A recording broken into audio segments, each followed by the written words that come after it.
Good evening, everybody. Welcome inside the class of 1923 arena, the home of the Drexel Dragons hockey program, as the Drexel Dragons D1 ACH 18 takes on the Towson Tigers this evening. And welcome you into the broadcast booth. This is Bob Long, your play-by-play announcer for Drexel all season long. Well, it was quite the victory yesterday evening as Drexel took a 5-1 victory over the William Patterson Pioneers, a team that was kind of on its last ditch, a chance to get back into the ECHA standings with an opportunity to continue their run towards a potential Nationals bid. Now, William Patterson, 4 losses. Drexel keeps pace and actually picks up pace on the ECHA standings. Navy and Westchester was the other high-profile game yesterday evening. Navy took that one in regulation over Westchester, dropping the Golden Rams to 2 losses in the league. Navy with just the 1 shootout loss that came to William Patterson. Drexel has the 1 loss in the league. That was on the road at Navy. So the 3-horse race remains, and that's where a game like tonight becomes very interesting. Towson, they haven't had a great season thus far. They've only had 2 wins as a team, but these are the games you got to take care of if you're Drexel. The end of a long and tough homestand here. Westchester came in last weekend, William Patterson last night. Cannot take that foot off the gas pedal if you're Drexel here tonight. It's going to be very important that they come out, stay crisp, and take care of business against Towson. And then for Towson, it's an opportunity to come on the road against one of the league's best teams and make a statement. What can the Tigers do to turn around this season, and can it be tonight? We'll have those questions answered in just a few minutes. We anticipate a late puck drop. In fact, it's already beyond 7:40, but they're cutting the ice right now. What we will do is play some interviews that we've had with the Drexel players that we took before the season, and before you know it, we'll be ready for puck drop here from the class of 1923 arena. You're watching Drexel men's hockey here on the Drexel Hockey Network.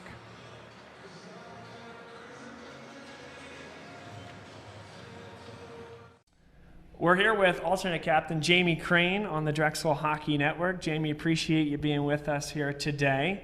And I'll start with this. We come into September and you guys are in training camp and you'll be on the ice skating against live opponents very quickly. What's the job of an alternate captain, and how has this offseason been different for you than prior ones? I think everyone's ready to get back after it.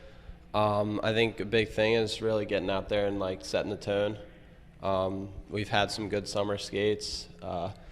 Everybody's excited to be back on the ice, and for me, I feel like I really got to go out there and, like I said, set the tone, get everybody going, and get everybody ready for the upcoming weekends.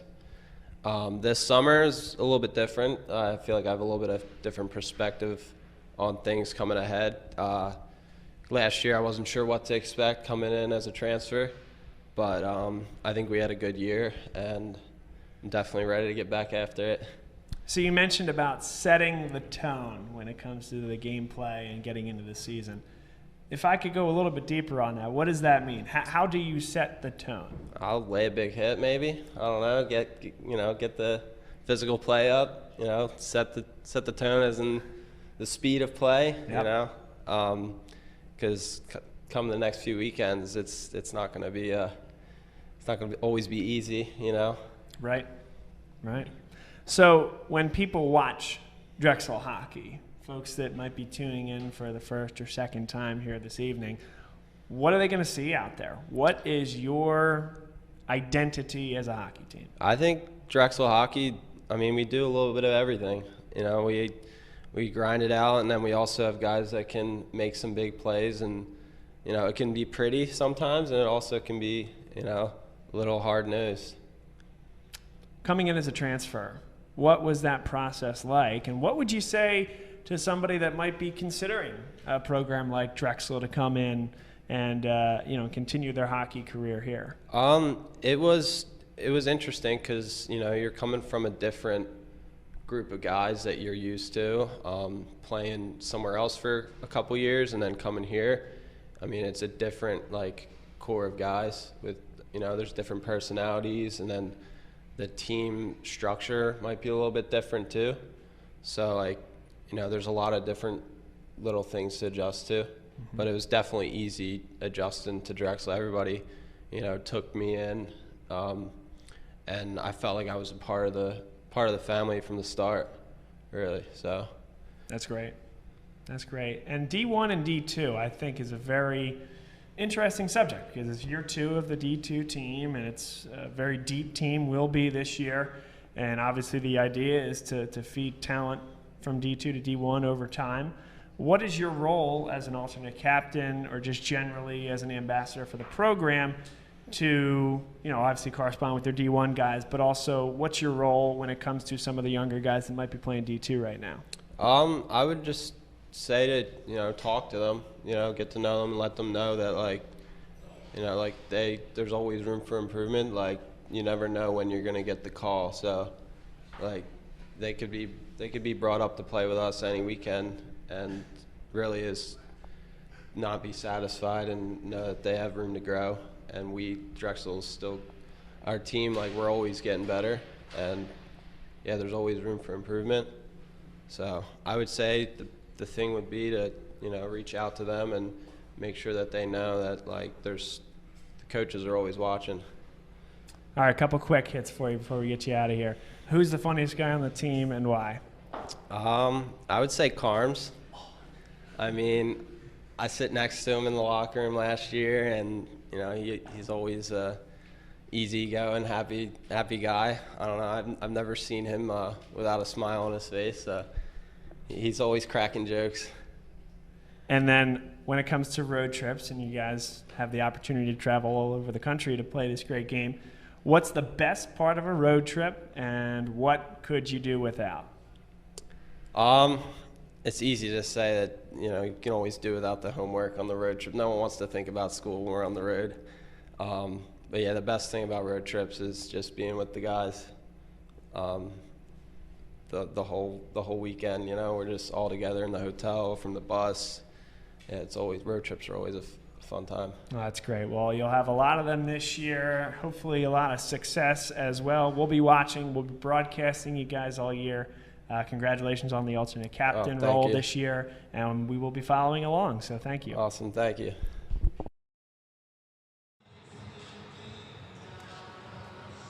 Still a few minutes from puck drop here. This broadcast of Drexel men's hockey at the ACHA D1 level is brought to you by Drexel University's LeBeau College of Business. For over 125 years, Drexel University has been uniting academia and industry to empower the next generation of leaders. Enroll in graduate and executive education programs at Drexel University's LeBeau College of Business and join over 40,000 alumni who are transforming their careers and industry. Learn more at drexellebeau.com.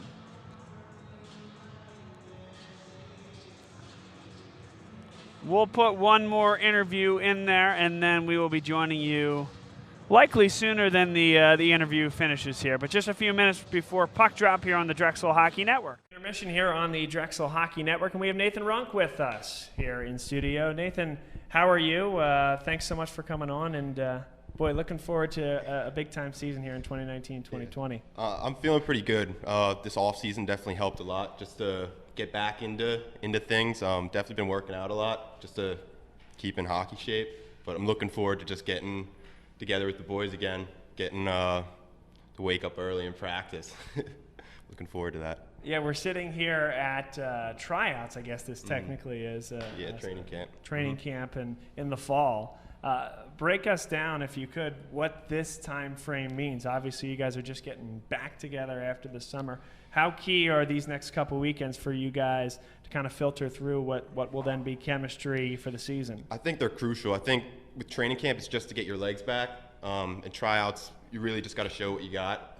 But then once the teams are picked, I think the first couple weeks are just obviously to get together, catch up, if you haven't seen somebody for the off season, but we get things started pretty quickly, so we really just have to be all business, just focus in on our overall goal, which is to get the nationals and to win our first game there. Well, that's a great segue. And we've been talking, one of the constants of these interviews is talking about that experience down there in Dallas. And it was a tremendous comeback effort, a really good experience, I would guess, for you guys. Yeah. What did that mean for the team, and how do you feel that, though that was months ago, is going to carry forward over the course of this season? Well, I think it just shows that we can compete with anybody as long as we just bond together. I mean, especially in that third period, that was probably one of the best periods of hockey our team has played. So I think we can definitely build off of that into this new season.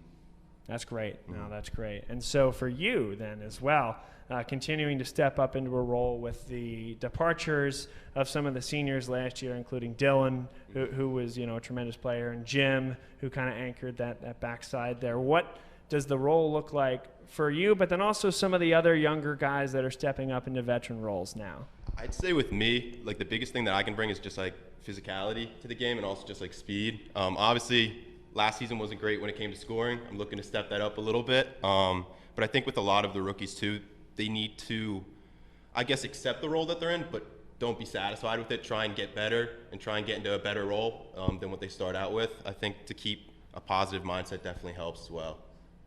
So who, now to the fun ones here, who's the funniest player on the hockey team, and why? I'd have to go with Fior, just because he's my line mate. So he's got a couple votes already. Yeah, I mean, just being on the bench with him, we could have a bad shift or something, but he always knows what to say to keep the mood light and just to go back out there and want to do better.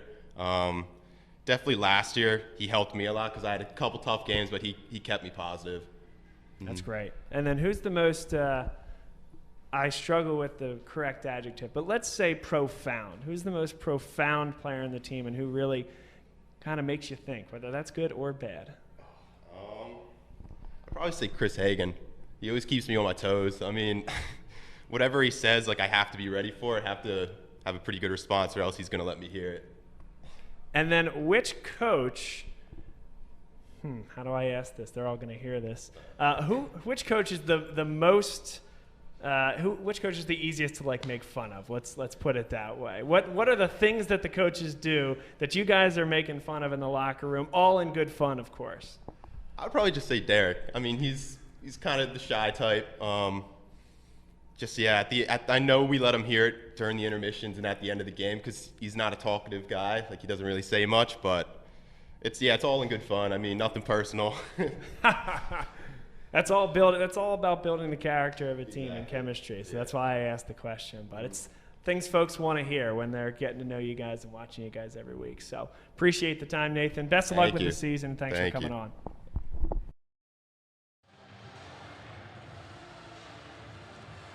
And welcome back inside the class of 1923 arena. Puck Drop is next here on the Drexel Hockey Network, and we welcome you inside the broadcast booth. Bob Long here on the play-by-play. Elise Steklenski will be on camera here this evening. Drexel, as we mentioned, just the one loss in the ECHA. This is a big one here as we've had some changes in the standings across the ECHA this weekend.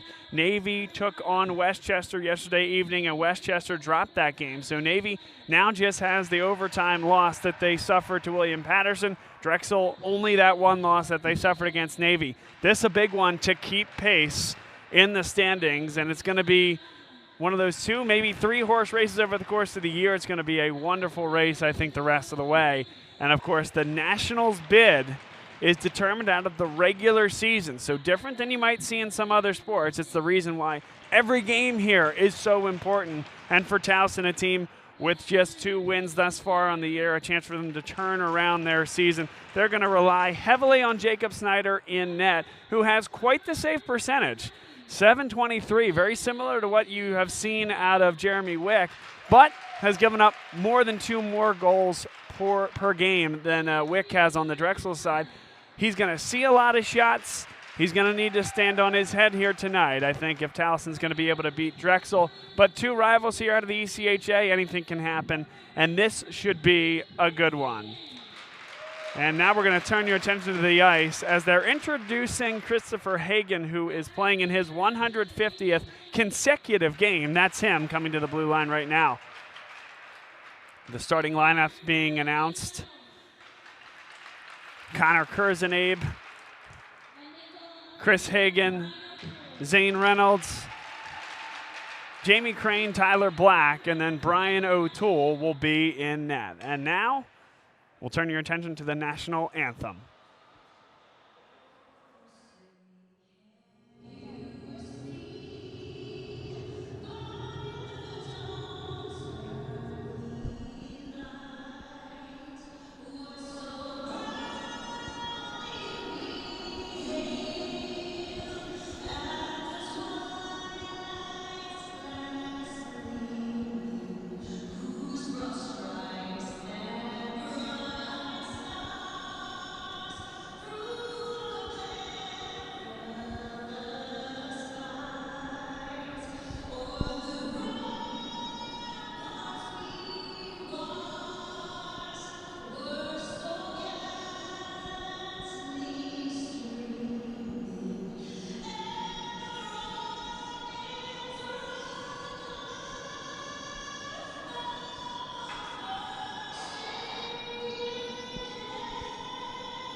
And now we're ready for hockey here from the class of 1923 arena.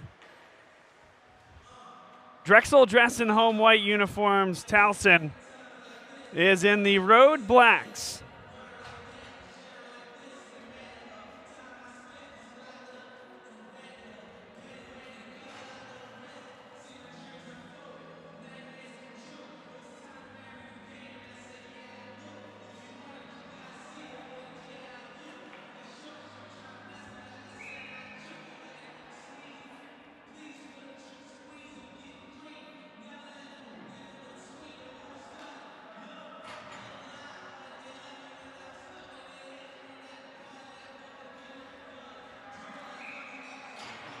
Drexel breaks the huddle out to center ice. Towson as well. And we're underway here from the class of 1923 arena. Drexel back behind their own net looking to fight for possession, and Jamie Crane has it but can't get it out of the zone. Tyler Black will bring it back for Drexel. Now playing it forward for Zane Reynolds. He scored twice last night for the Dragons in a 5-1 win over William Patterson. Intercepted there by number 18, Costa Pizanis, and Drexel will filter it the other way. Up across the neutral zone, Towson looking for a clear, and they'll get it. A lot of open ice, but it can't be controlled there by Pizanis. Played right on net, saved there, and whisked aside by the goaltender, Jacob Snyder. Now carried forward by number 17, Nick Nakagawa, who pumps it back behind the net. Nice play forward there by Cameron Neely. Up for James Schickling. It pops high. He'll bring it down with the glove, backhanded below the goal line. He'll play it along the backboards. Big hit there, but Towson will get the clearance, and coming onto it now, Colin Mercier. Mercier takes it deep again. Hit into the boards by Nick Urbani and shifted forward by Schickling. And now James Schickling will carry it across the red line and into the zone. Hill takes this shot. That goes just high of the net, and back behind the net it remains. Towson, a nice job to wrestle that puck free, and it's carried forward by number 8, Ben Rogers. Possession here for Jared Ortiz as he'll play it back for Urbani, flipping it off the ice for Churchvara, who now comes up with it and spins back. A lot of pressure here from Towson early, but it opens up ice on the far side. Urbani gets across the line, that shot right on, and Snyder able to bring it down.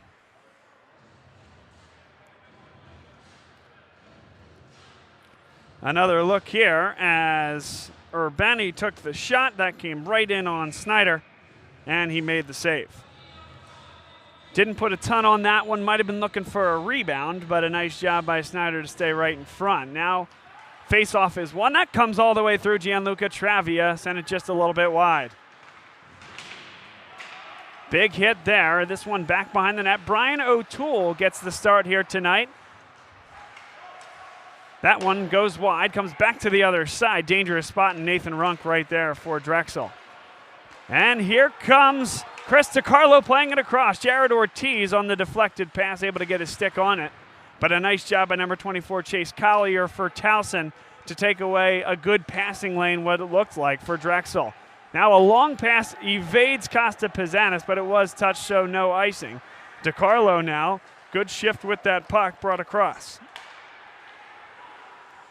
Possession here for Nathan Runk. Good pass right through. Coming right on, a shot, and they score! Kyle Weller puts it in. Snyder got a piece, and it rolled oh so slowly across the line, but they all count. That's a good find there by Nathan Runk, and what a shot and score by Kyle Weller. Just picked a spot and unleashed a nice wrister. Drexel with an early 1-0 lead.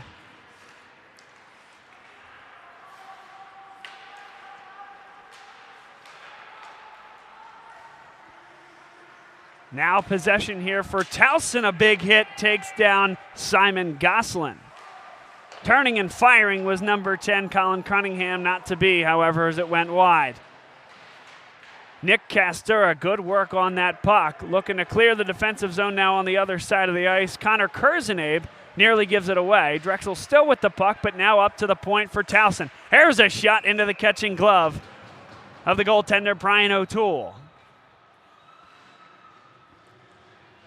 Another look here. This puck will come up towards the point at the bottom of your screen.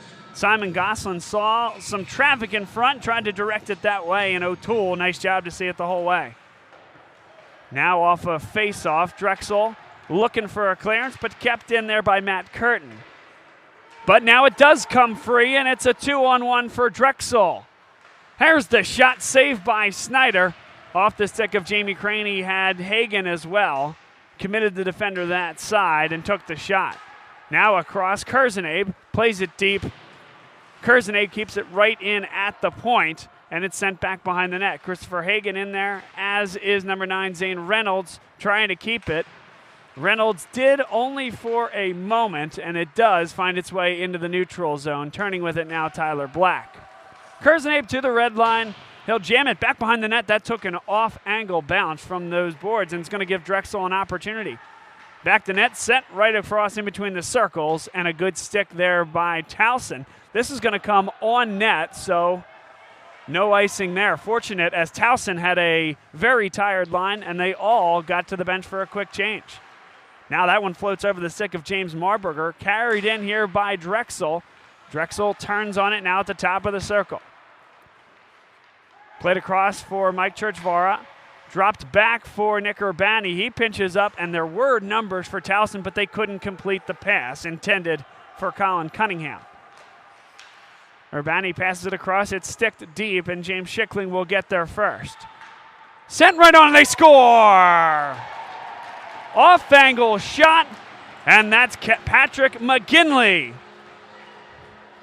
Just feeds it low, and with pace, Schickling's going to drop it back right here. McGinley fires it on, and Snyder did not have that post locked up. It caught him on the undercarriage there below the pad, and it bounces home. A 2-0 lead early on here for Drexel, less than 5 minutes into this one.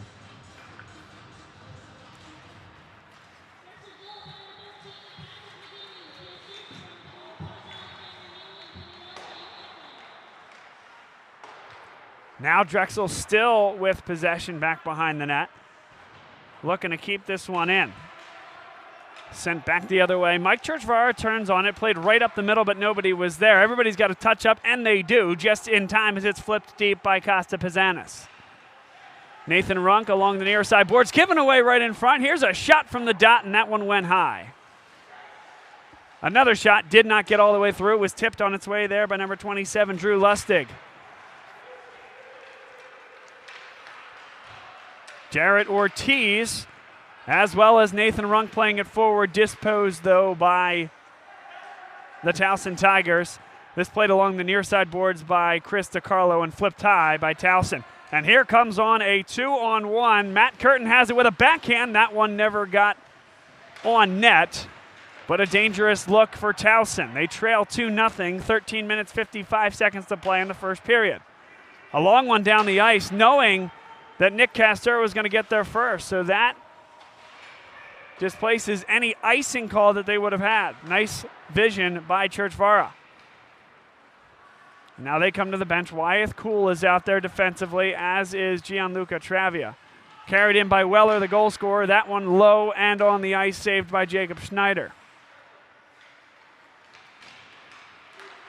Kept in the zone. This will come right on Snyder, and he will cover it up. 13 minutes, 23 seconds to play in the first period. And it is Drexel with a 2-0 lead. They caught him early. First, a beautiful assist from Nathan Runk to Kyle Weller. And then Schickling dropping it back for McGinley. McGinley, the goal scorer on the second one, as he threw it from an off angle low and on the ice, caught the underside of the pads of the goaltender Snyder. That one nearly came all the way through. A shot by Weller, and it's saved by Snyder. One more look right off the faceoff. Good play across for Travia. Threw a bit of a screen, never got to the net, and Weller able to fire it on net, a good save. Back to action as Kyle Fiore drops it behind. Castura taken off the puck, and here's number 14, Jacob Cassidy. Touch there by Kyle Fiore. First to it will be Castura back behind the net. Drexel was getting a change, so Castura has to hang by himself for a little while and dislodges the puck. Playing behind for Jamie Crane. Crane takes a nice hit into the boards, but stays with the puck. In there as well as Zane Reynolds, but now it is turned by number 11, Jake Lissy, and it does come out of the zone. But no possession here for Towson as Zane Reynolds comes right on, pulls it back, sends right in front. Good pass there. Drexel on the doorstep. The shot, they follow, and it can't go. Now Travia takes a shot and a big save. In net by Snyder. Keeps this one at 2-0. Really nice work here. Passing from Christopher Hagan. Drops it below the goal line. Patience here from Crane. And frankly, Towson needs to get more pressure on him there. And Travia, understanding the play's breaking down, take a shot. A pretty nice save there by Snyder. Zane Reynolds wins the faceoff, and Drexel's won nearly every faceoff this evening, if not every faceoff. Reynolds right in front, tipped up there by Hagan. He's looking to score on his 150th consecutive game, and he tips it back behind the net off the shot from Black. Reynolds along the near side boards, puts it deep. Drexel working hard down there, and Towson able to take it free. Costa Pizanis brings it down the ice. Taken down by Kurzenabe, and nice job by Kurzenabe to really size him up. That created the offside. One more look. Kurzenabe right at the edge of your screen. And they're going to bring this back to center ice.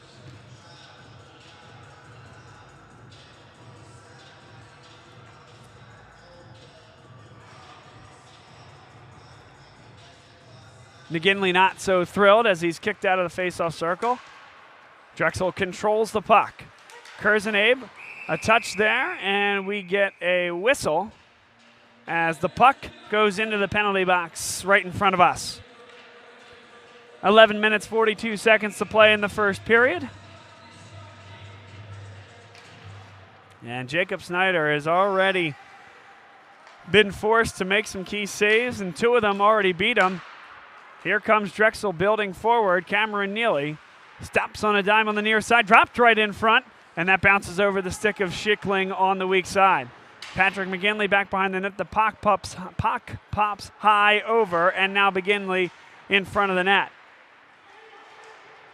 Didn't have anybody at the point, so had to backhand it, but now carrying it, number 24, Chase Collier. Collier drops off for Rudnick, who carries across the blue line and then immediately taken back out by Black. And here comes Drexel with an opportunity. Neely comes right on. Takes the shot on the beautiful one, Schickling off the pass from Neely, and a big save by Snyder. Unselfish hockey there creates a brilliant opportunity, and now a long pass coming up for Runk as Towson was making a change. Runk taken down hard on a decent hit there from Robert Statlander. Bad turnover. Ortiz has the puck, and now everybody has to touch up as it comes back for DiCarlo. He'll flip it into the Towson area, controlled there by Simon Goslin, but then he takes a hit into the boards. Able to recover and control the puck, and now carried forward by number 8, Ben Rogers. Marburger could not control that pass for Towson. Drexel on the home whites. That one came right on Brian O'Toole off the deflection. Right in front, Marburger can't get the shot off, and Goslin could not follow either. Drexel fortunate there as a tipped puck came right on the own goaltender. Now Ortiz comes right on, takes the shot, and it stays out somehow. 2 big saves there by Snyder. Now Ortiz drops behind for DiCarlo. DiCarlo plays it back but didn't get a lot on it. Ethan McGregor is able to force it off the boards and out of the zone. Nick Urbani sends it deep. He's the only one that's going to chase as Drexel is getting a change. Kyle Fiore out there, as is Nick Castura. Into the neutral zone, Castura will spin with it. Churchvara, good play forward, touch job at the red line by Kyle Weller. First to it, number 4, Robert Statlander, but sent right in front. Drexel had a nice pass, but a good stick in the passing lane by Towson. Now kept in by Gianluca Travia. He takes down a Towson Tiger, and it will result in a penalty. There's the touch. A trip called against Gianluca Travia with 9 minutes and 15 seconds to play in the first period. And there is the trip that will send Travia to the sin bin. First power play for either team here this evening. Drexel put on one of the best exhibitions of penalty kill that I've seen. Now they also probably sent more guys to the box than Kyle Zoldi would particularly care to see, but they created more offensive chances than William Patterson did in the power play last night. That changes here, though, as that's a really good shot. Brian O'Toole lays out and controls the rebound. But good puck movement here as they go from tape to tape. This in between the circles is a great pass and dropped off to the dot, the one-timer. Brian O'Toole, a nice job to get to that strong side post. A one-timer is blocked by Cameron Neely. Chipped up along the near side boards. Neely able to send it all the way down the ice. Nathan Runk headed back there as well. Snyder plays it behind his own net. 1:27 to play on this power play for Towson. They trail 2-0 on the road against Drexel. Tyler Black tries to lay down for that puck. Drexel looking for a clearance. They won't. The shot goes well wide off the one-timer from Ben Rogers. He kind of just slapped at that one. Didn't wind and fire that with much pace. Now back behind the net, Kurzenabe turns and is taken down by number 5, Colin Mercier. And that pass had a lot to be desired, and Nathan Runk able to send it down the ice. Drexel gets the full change. And Drexel's going to get the puck ripped down behind the net, and this comes right in front. The shot! What a save, and now the goal. An initial save by the goaltender, and Patrick McGinley, with it laying right on the blue crease, puts in the goal. That is unbelievable to keep it out, even for that time being. McGinley says, thank you very much.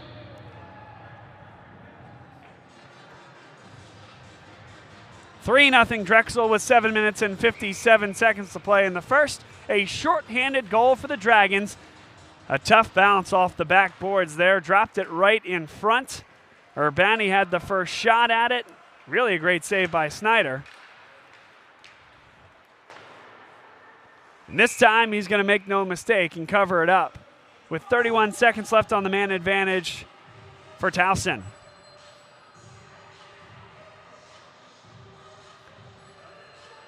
Second goal of the night for Patrick McGinley. Face-off won by Drexel, but does make its way out of the zone.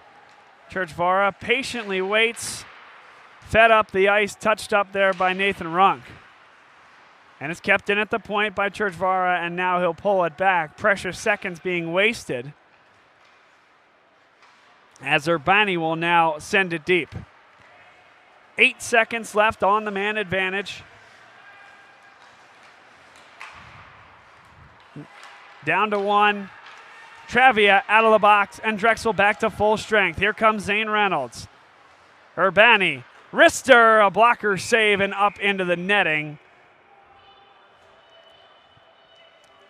One more look as Reynolds brings this free. This is as the 5th skater's coming onto the ice for Drexel. They build. And a good shot from the slot there for Nick Urbani. Face-off controlled by Drexel, and it will be wrapped around by Christopher Hagan.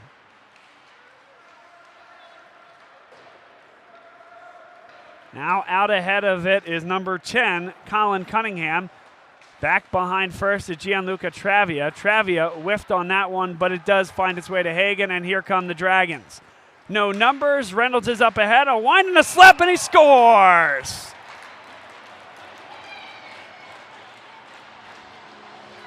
One more look.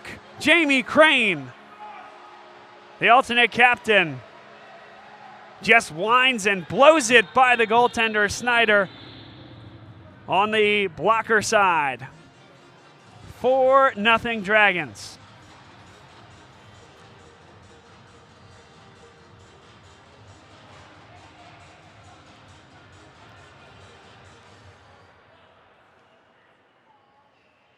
And we have a goaltender change. Jacob Snyder has been pulled in favor of Kevin Mackey. Comes in, 9 games played, 1 win, 7 losses. Save percentage of .898, but has given up 4.86 goals per game. So you're kind of getting the sense Towson has allowed their goaltenders to see a lot of shots, and tonight the save percentage of Jacob Snyder was going to go down, but he had a save percentage of .923 coming into the game. Here's a shot from Travia. It's blocked right off his stick. A shot from an off angle came right across the blue paint. And it's dropped in front. They score again. Nathan Runk this time bats at it with the backhand and beats Kevin Mackey on the first shot he saw. A beautiful backhand there, but Mackey, that's one he's going to want to have back. The pressure continues here for Drexel, and they build a commanding 5-0 lead with 5 minutes and 56 seconds to play in the first period.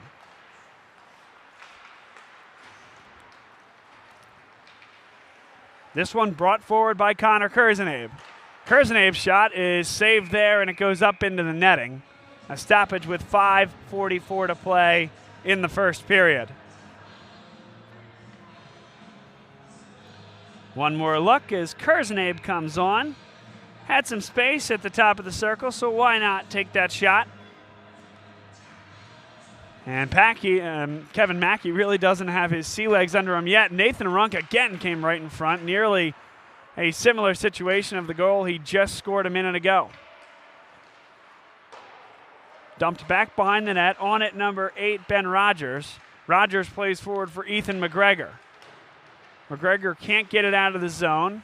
Controlled by Drexel. Wonderful move by Ortiz. This comes through. Again, Runk jamming at the front of the net, but Mackey comes up with it. 5 minutes and 18 seconds to play. There's that really nice move by Ortiz to get himself free.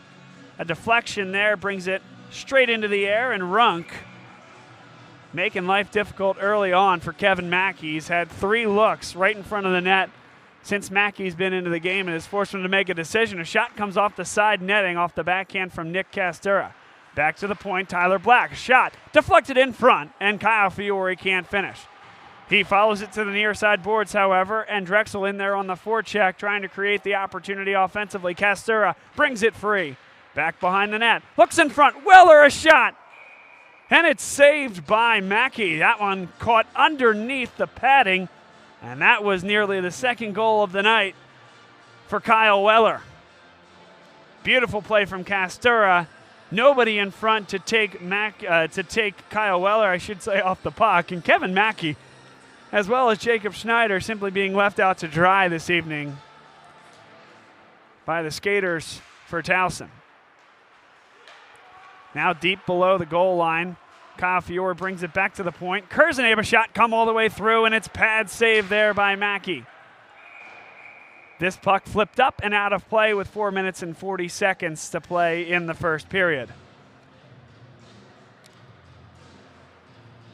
Tonight's game and all of our broadcasts of Drexel men's hockey here on the Drexel Hockey Network are brought to you by Drexel University's LeBeau College of Business. Zane Reynolds across the line. Good pass across there. Finds McGinley.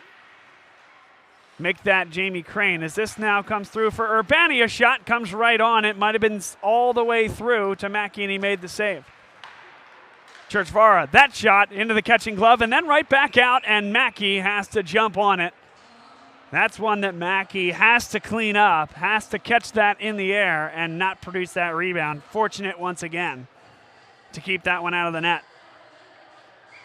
There's the drop, and fortunate to come back up on top of it. Reynolds controls the faceoff himself, back behind the net. Right in front, a good stick by Towson, and this will come out of the zone. Nick Urbani along the near side boards. That one took an odd hop there and eluded the stick of Zane Reynolds. Up for Ben Rogers. Rogers taken off the puck well by Mike Churchvara. Urbani along the near side. Drexel can build with a 3-on-2. And now the numbers die down a little bit.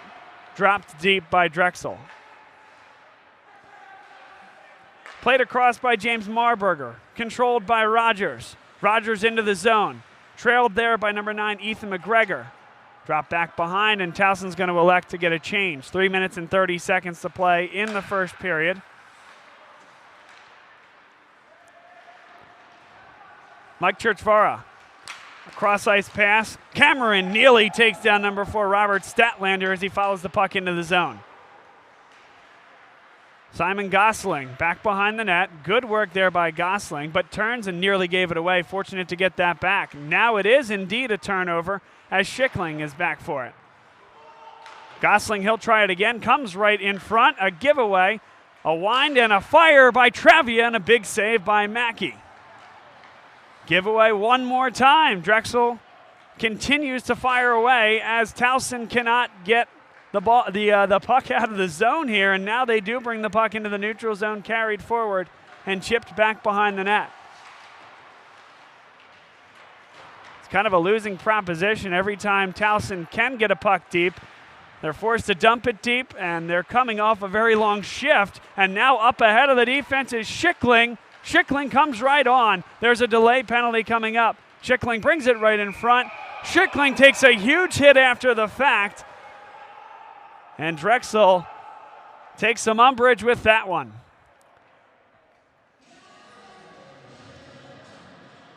Here's another look. That's after the whistle. Schickling taken down. Number 24, Chase Collier, goes to the penalty box. Ironically enough, Collier was the one that committed the initial hook. So let's see how much this will be. Yes, indeed, up on the board 4 minutes. So a double minor penalty to Collier. He'll serve 4 minutes. First for the hook, and then for the after the whistle scuffle. Face-off one here by Drexel, sent across for Churchvara. Churchvara right in. The follow, and a big stick in there by number 14, Jacob Cassidy. 2:05 to play in the period. Comes right on, and it is cleared by Towson. Drexel with a 5-0 lead, commanding here at home. It has been all Dragons in the first 18 minutes of hockey. They have a 5-on-4 for the next 3 minutes and 31 seconds. Church far up. Near the edge of the circle, plays it back into the slot. Eugene Lim played it across. A shot is deflected and up into the netting, and we'll get a face-off at the far side circle. Lim, a pretty good decision here. Looks to the net, draws the defender, and finds his teammate wide open.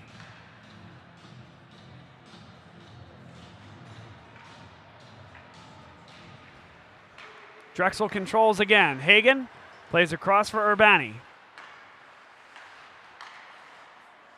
Urbani plays catch with Weller and gets it back. Block shot takes the stick right off the hands, and now another shot that goes back behind the net. Weller back there to get it. Urbani's been firing away. Will he try it again? Now it's Weller. That shot is saved by Mackey. One more time, that one. They lost the puck. It's still loose. Played back for Urbani, and he keeps it in right at the line. 1 minute to play here in the first period. Drexel, all the looks they could possibly want. And that one does come out of the zone. It was blocked before it ever got to the goaltender, Mackey. Mishandled there by Hagan, played back and all the way to O'Toole, who might relish a chance to possess the puck for a second at this rate.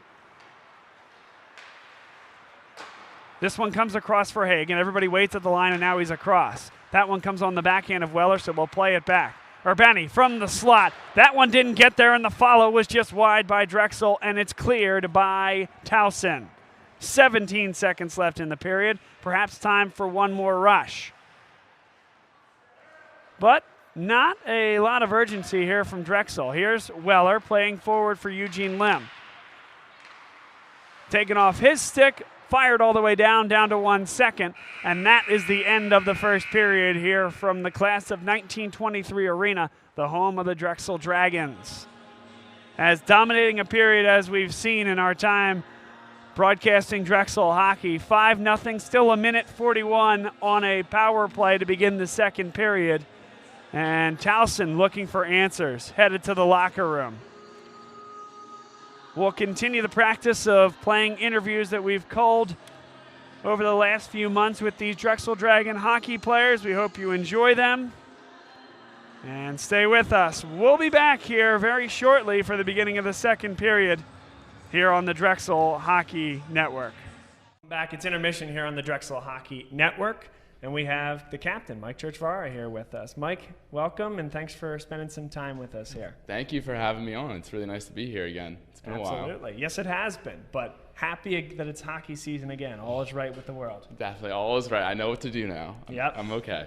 So what you have to do this year is take over for a captain in Dylan Hart, who was a tremendous ambassador for the program, a good face internally and externally for everything that the program stands for. Right. What personal responsibility do you take there, and how do you look forward to executing upon everything you need to do on and off the ice? Well, I was also a roommate with Dylan for 3 years, so I had a lot of knowledge of how he carried himself on and off the ice, how he talked to the coaches and things of that sort. So it's a matter of taking what I know and who I am and how I've grown over 5 years now at Drexel and just applying that next step. Just being a good teammate, being a good leader, setting a good example for everybody. And then the outreach too. Now that we have two teams, a lot of responsibility comes on our shoulders here. So just want to take that next step, make sure everything's running smoothly. The program has a good face. And then for this year, a lot of expectations, of course. You guys had a great year last year, best in program history. Talked to Nathan about it. He said that third period against Oklahoma was one of the best that you guys played all year, and I would concur with that. How do you build upon that going into this year, and what is a realistic expectation after everything you guys accomplished last year? I think we all know that next step is winning a game at Nationals. 3 straight years we've gone to Nationals, and 3 straight years we've lost that first game. I think we've built each year to the point where last year we were a goal away. We were actually a crossbar away with Eugene scoring that goal to tie it to send it to overtime. This goal right now is to win our league, get back to Dallas, and win that game. I think we can do it with the team that we have. We're a stronger group before, a little bit more mature. I think I'm excited. It's going to be so great. And how have the coaches continued that communication? I'm sure a lot of this is within the dressing room itself and you guys holding yourselves to that standard. But how also have the coaches communicated how last year is going to transcend into your goals for this year? Every time that we get on the ice, they make it clear what our goals are. Part of having good leadership in these coaches is setting these goals and then breaking them down so we can take it step by step. And they've been doing that for forever now. But this year specifically, it's do what we need to do right now in minicamp and training camp to move forward, take that next step, start the season well, keep that ball rolling all the way to Dallas, and then we're gonna win that game. That's good stuff. I ask every player this question, but any games that you have circled this year, whether personally or as a team, on the calendar? Ooh, Navy, obviously, because I'm very mad about how the playoffs went last year. I think we didn't have our best showing, and we kind of embarrassed ourselves a little bit there. And personally, I love playing NYU just because the attitudes, the different clash that we have of schools, it always makes for a good game, and they're a really tough program. They're a good team, but it's nice to have those. Yeah, I happen to remember that you guys don't particularly, not that you don't care for new NYU, but that you enjoy putting up your best effort against them. We definitely enjoy taking it to them. All right, so maybe this is one that I can only ask a captain. I don't know. Maybe I'll feel like I'll want to ask this later after I hear your response to this. But how are your impressions? For this team? Do you do good impressions? If I ask you for a Kyle Zoldi-ism in practice or in a game, maybe when he's a little bit hot under the collar, what would something like that sound like? I definitely don't think that I can do a Kyle Zoldi impression that's going to be PG-13, especially for the intermission locker rooms where it gets a little heated. I could do a Derek impression. Okay, I'll take it. I'll take anything I can get. Okay, so coaches come in, they say their words, Derek. Let's go get him, boys. And then the next one would be 2 laps left. No, that's Derek for you. It goes off what Runk was saying. He's not a big talker, but he's a good character on the ice, too. That's great. Yeah. That's great. Well, hey, we're really looking forward to the season and watching you grow into your role as captain, and certainly appreciate your time with us and appreciate all you do for the program. Well, thank you for saying that. I'm super excited for the year. It's going to be a good one. Good. Thanks, Mike. Appreciate it.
On with us here on the Drexel Hockey Network. And Jim, looking forward to the year here, 2019-2020, back at it for another year of Drexel Hockey.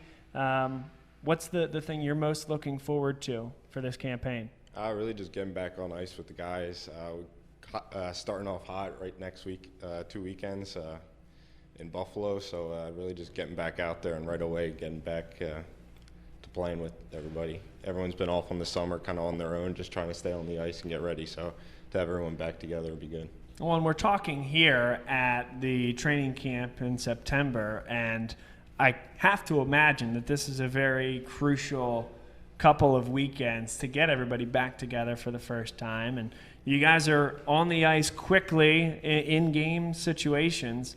What does a day like today do for you guys getting out there? One, just getting back on the ice and getting that chemistry going again, just picking up where we left off, and just bringing the new guys in, getting them feel welcome and up to speed with how the game's going, getting ready to move forward. What, from a perspective of this team and this chemistry, how do you think the new guys coming in, because you do have quite a depth of talent, young guys coming up, how do you think you guys will grow and mature together this season? Yeah, I think with just the large core guys that we have from last year and the success that we had, just having new faces, new different skill sets and talents to have them come in, be able to help them transition to here and just become part of the family and help us succeed with our goal next year. From a perspective of the games that are on the calendar this year, obviously you guys circle games on the calendar, and I think I might even know your answer based on the other folks I've talked to. But if you could pick 1 or 2 games that you really are looking forward to this year, what would they be? I mean, I think everyone could say the Navy game in Westchester is going to be a good battle, and yeah, we're all definitely looking forward to all the games against those guys. I'll tell you what I'm looking forward to, among other things, is coming to class in 1923 this year, a new venue essentially, totally redone from top to bottom, new boards, new lighting, a new roof, etc. What about for you guys? What's the best part of having essentially new digs for your home rink? Yeah, I think it's great that I'm excited to see what the changes they've made. I think it'll be good, especially earlier in the year with all the fog that we've had. It would be nice with the new roof that hopefully we don't have any of those problems anymore. Yeah, I think back to the old days, and it was back in like the 70s or something like that. It might have even been when the Flyers were in the Stanley Cup against the Sabres, because it definitely happened up in Buffalo, where they had to send the guys out on the ice when there was a whole bunch of fog there to essentially just skate in circles to try to lift the fog and get the game underway. And yeah, I don't think that'll be an issue this year anymore, which is great.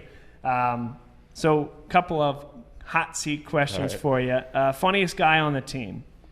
I'd go with Chris Hagen. Just some of the stuff that comes out of his mouth is you're not really expecting it, but he's always got something to say. Whatever you have, he's got a way to make it funny.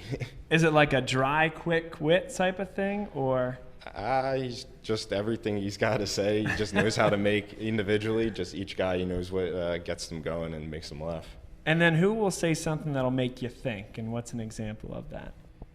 I think there's a few guys. I'll have to go with Cam Neely.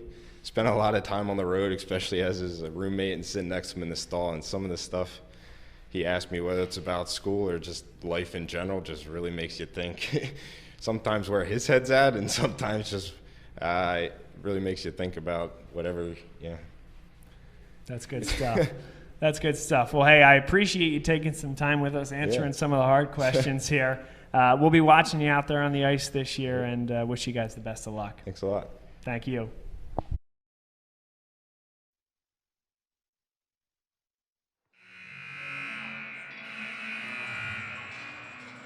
And welcome back inside the class of 1923 arena, the home of the Drexel University Dragons. A 5-0 cushion for this Drexel team, and it was dominant in the first period. This game and all of our Drexel broadcasts on the Drexel Hockey Network is brought to you by the Drexel University LeBeau College of Business. Bob Long here once again, your play-by-play guy for the Drexel Hockey Network tonight and all season long. Well, it was as dominant a start as Drexel could have asked for. They controlled everything in their offensive third of the ice. Brian O'Toole, who got the start tonight, he hasn't seen much of anything in net. And certainly that's a good thing if you're a Drexel Dragon. Kyle Zoldi has to be happy with his team. And certainly the rich get richer here, as Drexel still has 101 seconds left on a power play, a 5-on-4 opportunity to continue to expand this lead. Kevin Mackey had to come in, taking over for Jacob Schneider, who was pulled after 4 goals. Drexel then scored a goal on the first shot that Mackey saw, but actually since then, Mackey's done a decent job. He's been able to make some big saves, keep it from getting any further out of hand, and he's certainly going to have a tall task ahead of him here in the second period. We'll turn your attention now to the ice for the beginning of the second period. Again, this is the Drexel Hockey Network. Tonight's game, an ECHA matchup between Drexel and Towson. Stay with us.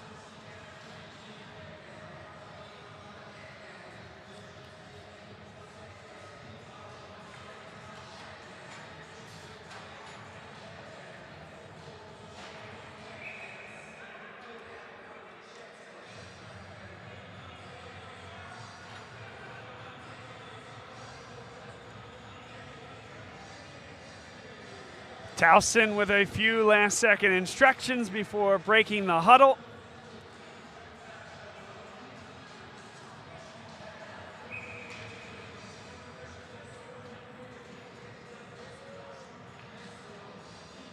Cameron Neely, James Schickling, Jamie Crane up front to start things here in the second period for Drexel, and we are underway.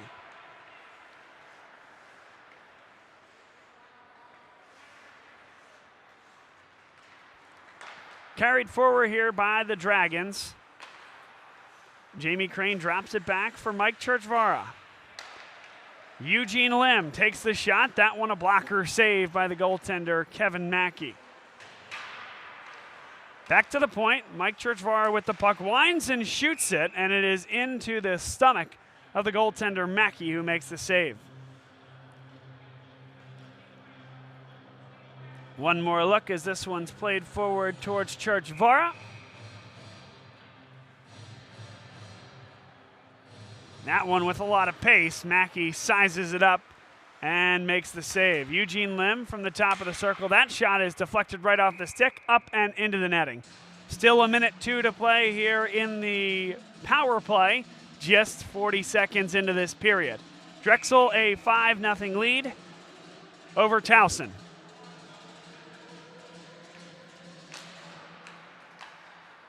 Drexel controls the puck. Back for Eugene Lim. The majority of Lim's time, if not all of it, has been on power plays. And it takes that second defender off the ice. Just Churchvara as that shot deflects and goes wide. Jamie Crane pulls it back. They'll try it again in the slot here for Churchvara. Back for Crane. Takes the shot from the top of the circle, and he shoots right off the post. He had a wide open net. Cameron Neely could not finish. Now that shot, they got a piece of that one. Mackey with the save. Sent right across. Lim sends across again, and good stick lift there by Towson. Keeps that one out of the net. It would have been Schickling to put it in. Played across for Crane. Another shot. Rebound comes in front. Controlled by Towson, but not able to clear. Churchvara, as the power play winds down, shot was wide to the backboards. Churchvara now pinches and drops back behind the net. Now will skate in front. Great stick work. Comes to the backhand. Can't get the shot off, but retains the puck. Kurzenabe turns it over, and here's Towson coming the other way. Offside as number 12, Matt Curtin, couldn't control the puck. And as a result, the puck did not follow him into the zone. It's going to be right here where he misplays the puck, and he beats the puck in there.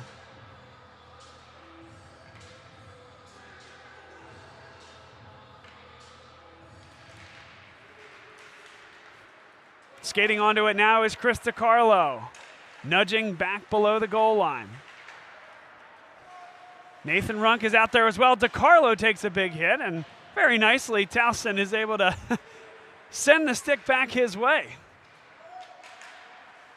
Now into the neutral zone, Kurzenabe. Maybe a little bit too much stick work there. Tyler Black, the sweeper, and the safety valve defensively for Drexel. Stops on a dime, and he wants to build his way with patience. And that one sent past Runk. That should go all the way down, and they're going to wave off the icing, saying that number 4, Statlander, skated away from the puck. DiCarlo back behind the net. Good work from DiCarlo. A beautiful pass across for Kurzenabe. A shot didn't get there. It deflected off Simon Gosselin, who got the block. Ortiz back behind the net, fights for the puck. In there as well as DiCarlo. He'll rip it back for Ortiz. Sent right across. Runk puts it on the ice. A shot comes in, and a big save there. Kevin Mackey was scrambling in front of the net as Drexel was creating opportunities. First is going to be Runk here, who couldn't get this backhand right away off. Sent back in front. Ortiz got a stick on it, and there's your save.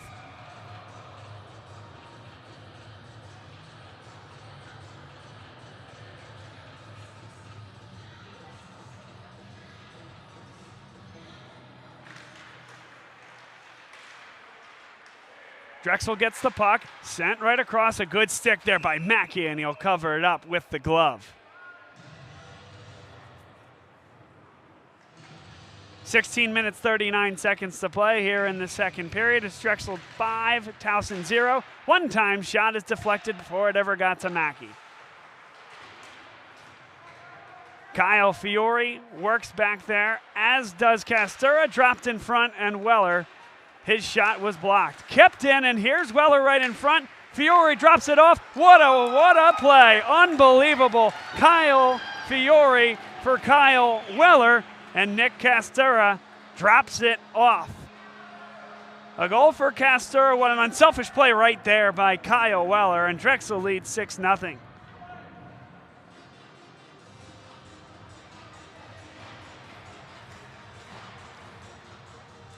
It was a bad turnover that led to that opportunity. Put it on the stick of Fiore, who gets the secondary assist. Kyle Weller gets the assist as well, his second point of the night.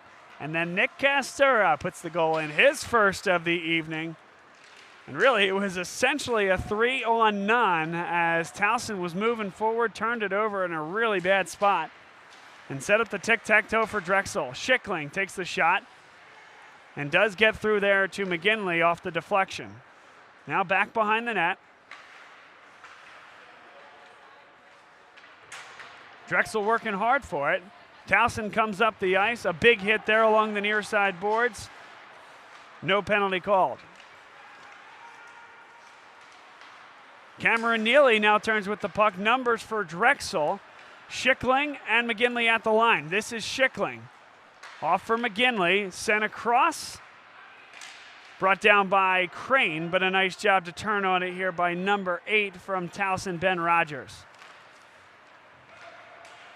And given away once again, fired down the ice, and this should be an icing. There's the whistle.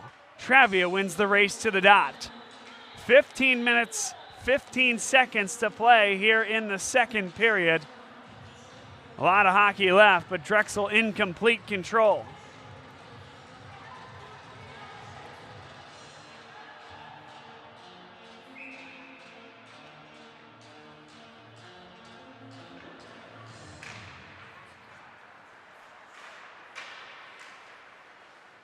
An initial save there by Mackey, given away right behind the net by Towson. Fortunate to get it back, but still can't clear it.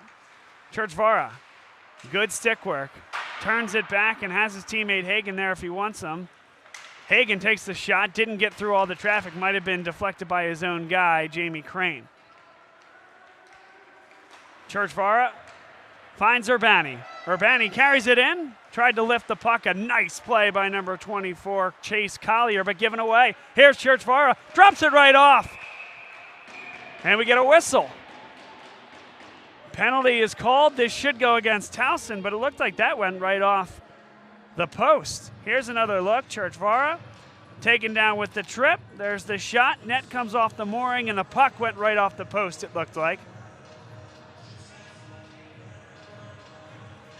So the trip called against number 14, Jacob Cassidy for Towson.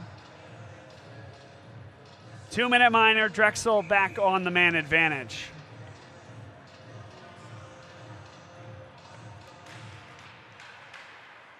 Fight for possession, Drexel has it. Reynolds loses an edge. Played back for Kyle Weller and sent back behind the net for Reynolds. Reynolds has it. Good stick work back behind the net. To the backhand, he brings it up towards Hagen. Weller now top of the circle. Plays down below. What a beautiful pass across. Right across for Weller, and it went to his backhand. Now Urbani. There's a rebound. It's loose, and Mackey able to come up with it. Drexel just creating high danger opportunities all over the ice here tonight. That's a great pass across. A little bit too much heat on that one for Weller, and Urbani takes the shot.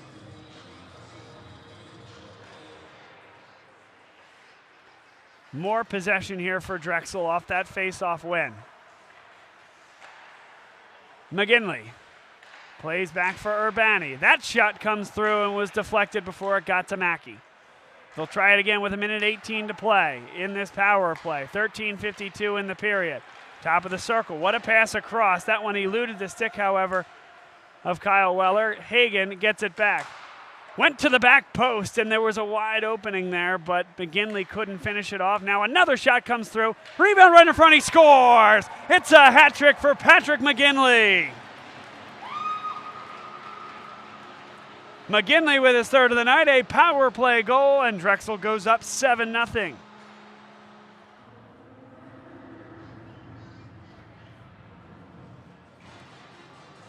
And another shot where they just keep peppering Kevin Mackey. That one a dangerous rebound in front. McGinley, right place, right time, creating havoc in front of the net. Puts the backhand past the goaltender Mackey.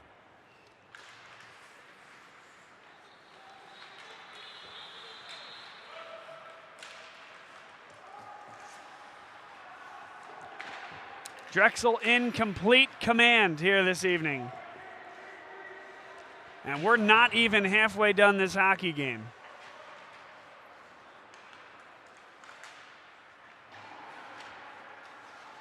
Nathan Runk delivers a hit. He's nearly taken down in the process. Jared Ortiz is in there on the forecheck for the Dragons. Now Tyler Black controls the puck in the slot. Played down below the goal line. Jared Ortiz is in there, and Nathan Runk will get to the puck first. Drop deep, and Towson able to clear. They'll carry it up the ice, pushed forward, and this will wave off the icing because of the race to the dot. Colin Mercier won that. Immediately given away, however, and now a that was a delayed penalty, so the arm was up, and with the touch by Drexel, they will go back to the penalty box for the second time here tonight. It is Chris DiCarlo. 2-minute minor to DiCarlo comes with 12 minutes and 42 seconds to play in the second period.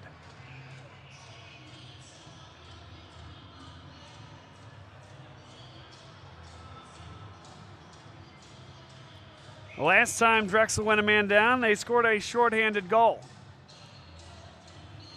Last night they did the same and did not allow a power play goal to a really good William Patterson team. In fact, there weren't even many chances that William Patterson was able to create. It's some of the better penalty kills that I've seen in my time broadcasting Drexel hockey. Let's see how this one goes.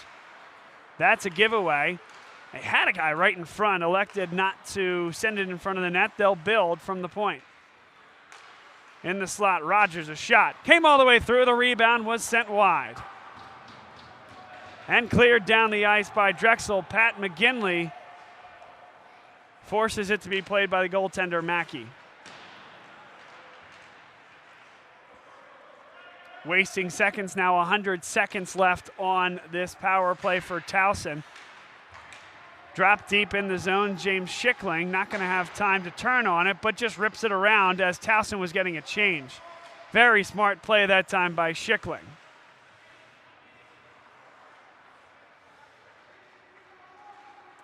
A minute left on the power play for Towson. Looking to get on the board. Urbani nudged into the wall, able to come back onto the puck. With one hand, pushes it forward. Not out of the zone, and Towson able to turn on it. But now Churchvara, look at the speed.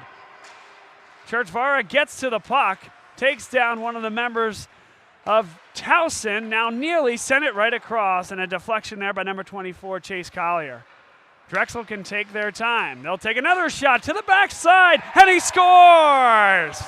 What a pass there from Cameron Neely to Nathan Runk. Runk with his second goal of the night. Absolutely beautiful on the one-timer. Neely's second assist and Runk's second goal. Drexel with an 8-0 lead. Another shorthanded goal scored with 25 seconds left on the power play for Towson. This one sent down the ice. Mackey will cover it up. 14 seconds left on the man advantage for Towson.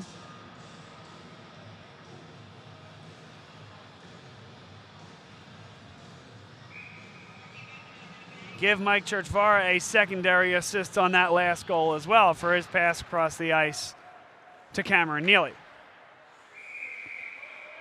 This one flipped up and into the netting. The faceoff will stay in the zone as it wasn't touched on its way out.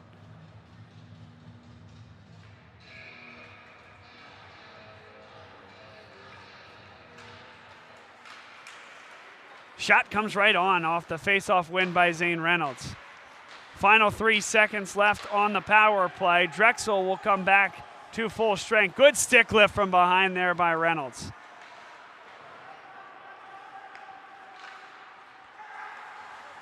Kept in at the point, dropped deep by Towson. Gianluca Travi is back there.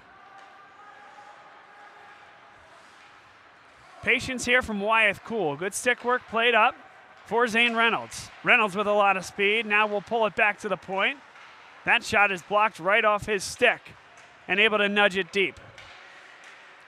Sent right across, tipped there by Christopher Hagan. Can't get the shot off and pulled away by Nathan Daly. Simon Gosselin plays into the neutral zone and Drexel controls.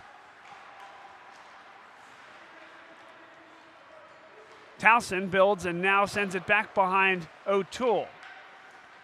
Wyeth Cool back behind the net, plays it forward for Hagan, a cross-ice pass, and they'll build from the back. This is Gianluca Travia.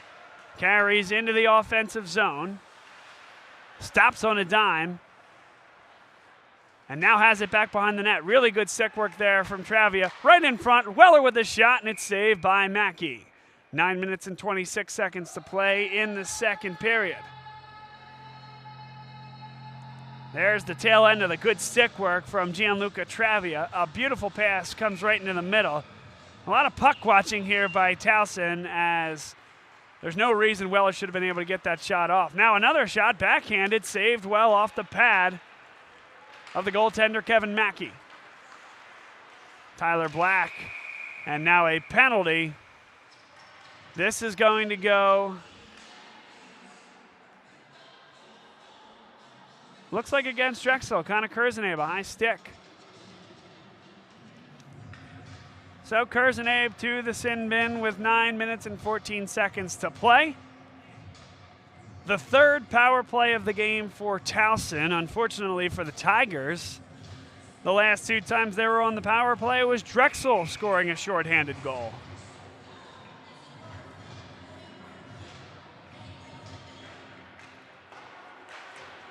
This one ripped all the way around, nobody at the point. Good recognition that time by Mike Churchvara. Mackey plays the puck. Kept in at the point by Churchvara, running into his own guy, Runk. Runk causes a turnover. That comes right on, and it was taken away before it got to the goaltender by Ben Rogers. Rogers now carries up the ice. Gets past the red line, a great move into the circle area, and it's taken away from him there. Urbani tried to throw it through the legs and chase it down, but a nice job by number 11, Jake Lissy, to stay with it for Towson. Carried forward now by the Tigers, touched up at the line by number 27, Drew Lustig. Looking for a shot, and they can't get the shot off. Drexel just bats it out of the zone. Restarting it now, Chase Collier. Collier's pass just eludes the stick of Pizzanis. Pizzanis taken into the wall hard by Cameron Neely. Now Urbani turns with it. A good play forward to clear the zone.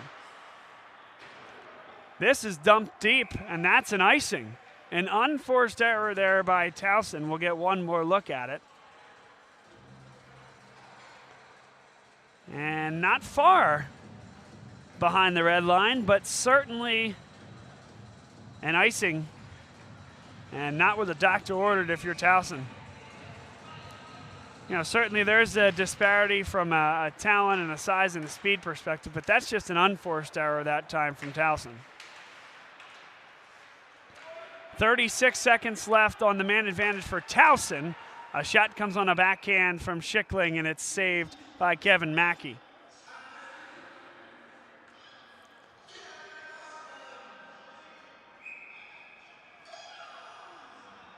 One more look here. Schickling coming across, didn't get a ton on it, but forces Mackey to make a save, all you can ask for.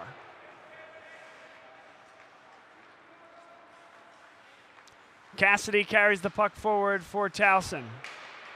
Played off the near side boards, dropped behind, and now here's a turnover. Patrick McGinley.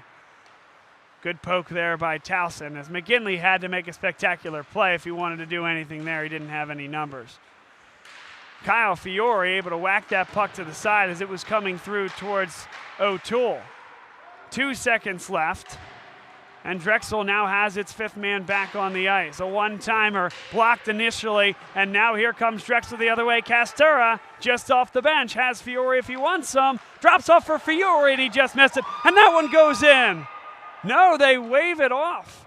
Wow, perhaps he saved that before it went in. It sure looked like that went across the line and he pulled it out. Let's take a look at the replay here. Watch Castura right here. He's going to slide it off the goaltender, and it's tough to see from that angle, but in live time from up here, looked like that went in. 6:59 to play, second period. Castura drops it off in front. Back to the point, Wyeth Cool. Directs it down to the goal line, sent right across Fiore. He'll try it again. That one saved by Mackey coming right across the crease. Kyle Weller turns on the puck. Dropped in front. Puck is loose. It's sent through the crease. Now Wyeth Cool. He'll walk it back behind the net. Now they drop it in front one more time. Drexel trying to find a way to put this one in the net. Towson working hard defensively and scrambling to get a clearance. Great pass there. It comes up to Colin Mercier, who flips it up. O'Toole will cover it up. 6 minutes and 14 seconds to play here in the second period.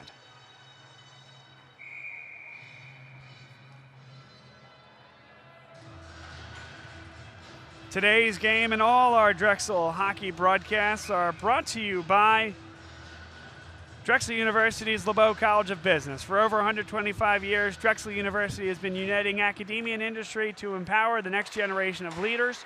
Enroll in graduate and executive education programs at Drexel University's LeBeau College of Business and join over 40,000 alumni who are transforming their careers and industry. Learn more at drexellebeau.com. This one comes all the way in, and O'Toole has to make the save.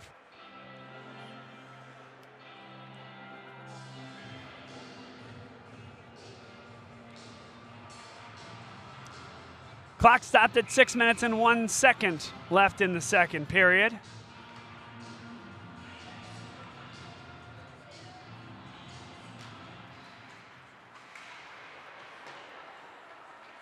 Curzanabe back behind the net, plays forward.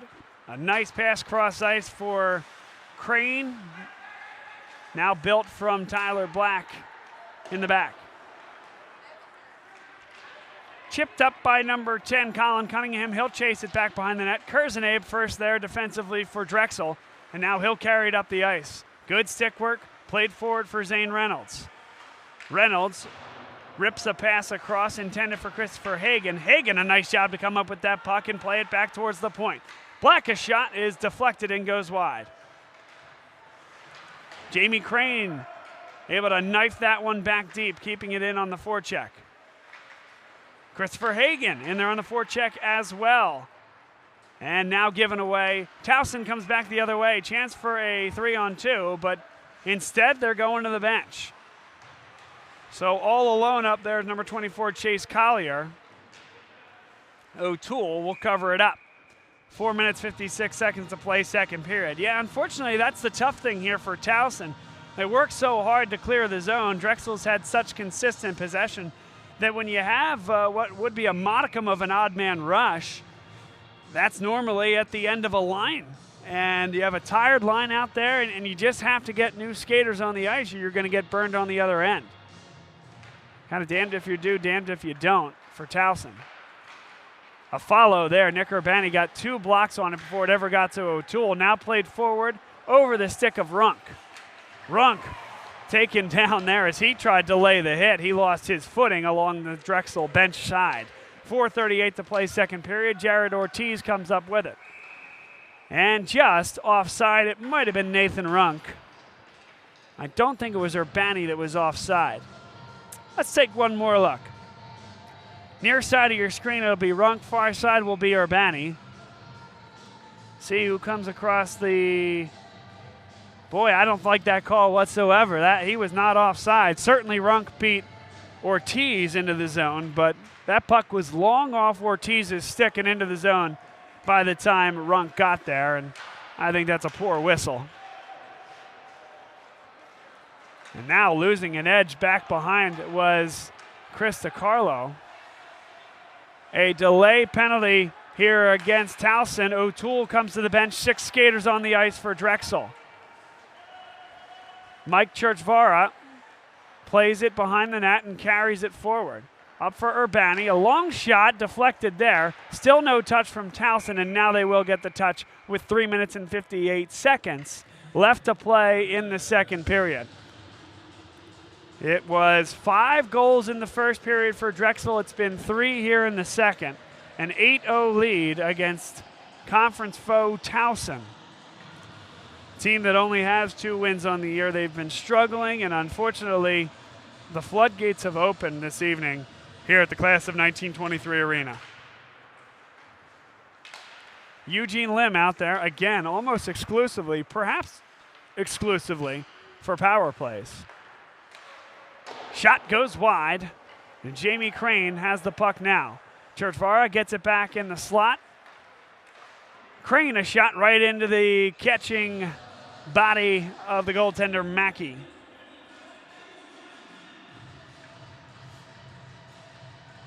Churchvara takes the defender's eyes with them, and a nice wrister there, but Mackey moved over and covered up to cut down the angle. Schickling back behind the net, drops for Churchvara. Near the point, across for Eugene Lim. Lim with patience sent that through. That was intended for Neely, and he did get the tip on it. It just went wide. 1:26 to play on the power play. Churchvara, that one rolls over his stick, and he has the speed to get back to it. Schickling, now Crane across the line. Crane, that one got caught in the skate of the official on that side of the ice. Eugene Lim takes it back. 1 minute on the power play. Eugene Lim's shot is deflected wide. Now Neely turns on it. Cameron Neely brings it right on. Dropped in front, was looking for Schickling, and it is cleared all the way down by Towson.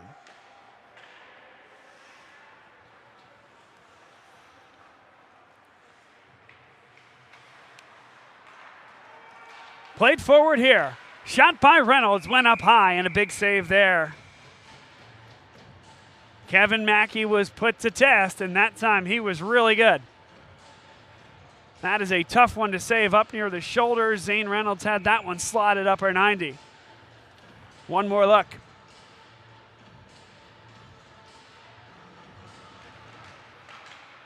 Drexel wins the faceoff. Across for Nick Urbani. Hagen plays back for Urbani. That shot right on. No rebound that time from Kevin Mackey.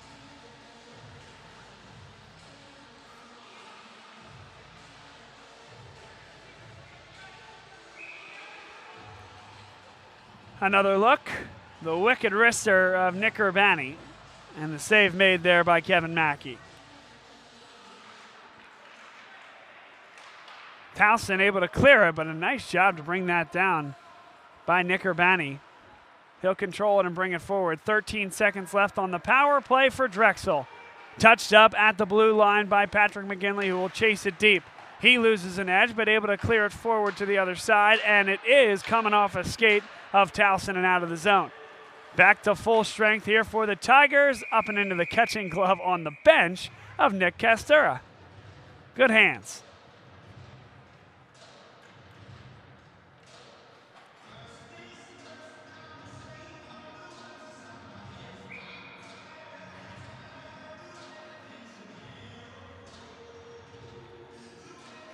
Face-off comes at center ice. 1:52 to play here in the second period. Shoveled out of the zone there by Towson. Coming on now, a pretty clear slash, and Gianluca Travia goes down in some pain. And unfortunately for Towson, that's about as clear as it gets. And Fortunately for Travie, a little worse for the wear after that one.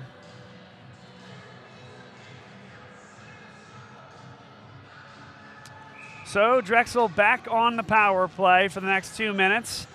That 2 minutes would take them into the third period, as there's a minute 38 to play here in the second. Samuel Rudnick plays it forward. It will not get out of the zone until McGinley willingly takes it out. Pass comes off the skate of Kyle Weller. He and Zane Reynolds will pull it back. Reynolds, nifty play, essentially hit it to himself off the boards. McGinley plays below the goal line for Reynolds. Back for Nick Urbani. Urbani over for Weller. Weller, great pass across, looking for Hagan. The off-angle shot is saved there by Mackey. Hagan, he'll do it again. His 150th consecutive game in a Drexel uniform.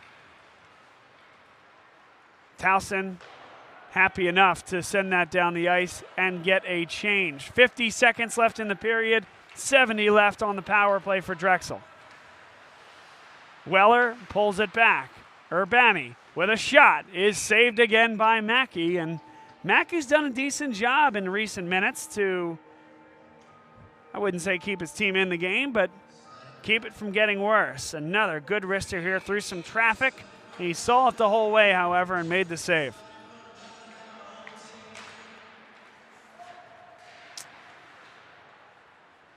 Eugene Lim has it at the point.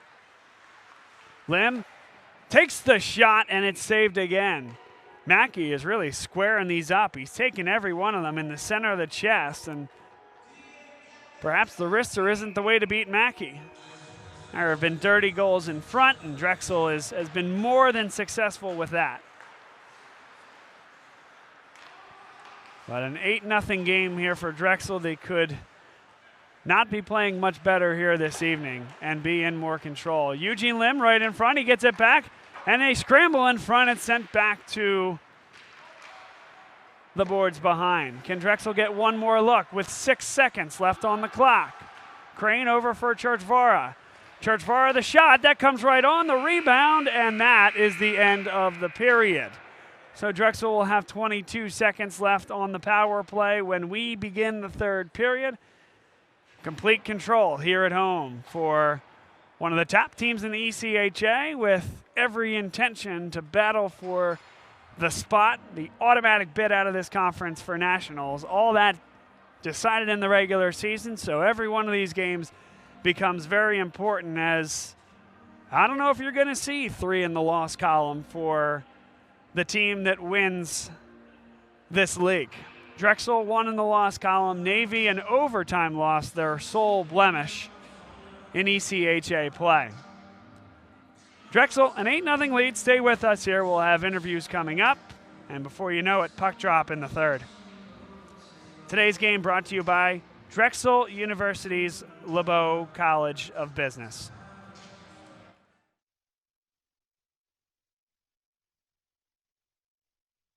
Lucas Freeman with us here on the Drexel Hockey Network. Lucas, thank you very much for your time, and we're excited to have you on the telecast. Absolutely. Thanks for having me. Yeah. So D2 hockey this year, there's a lot of buzz around this team, a lot of talent, a lot of depth, a new conference. So walk us through everything. Yeah, I mean, this is going into our second year. Obviously, last year was our inaugural season, and, I think it was a great season for the team. It was really, we didn't know what to expect going into the year.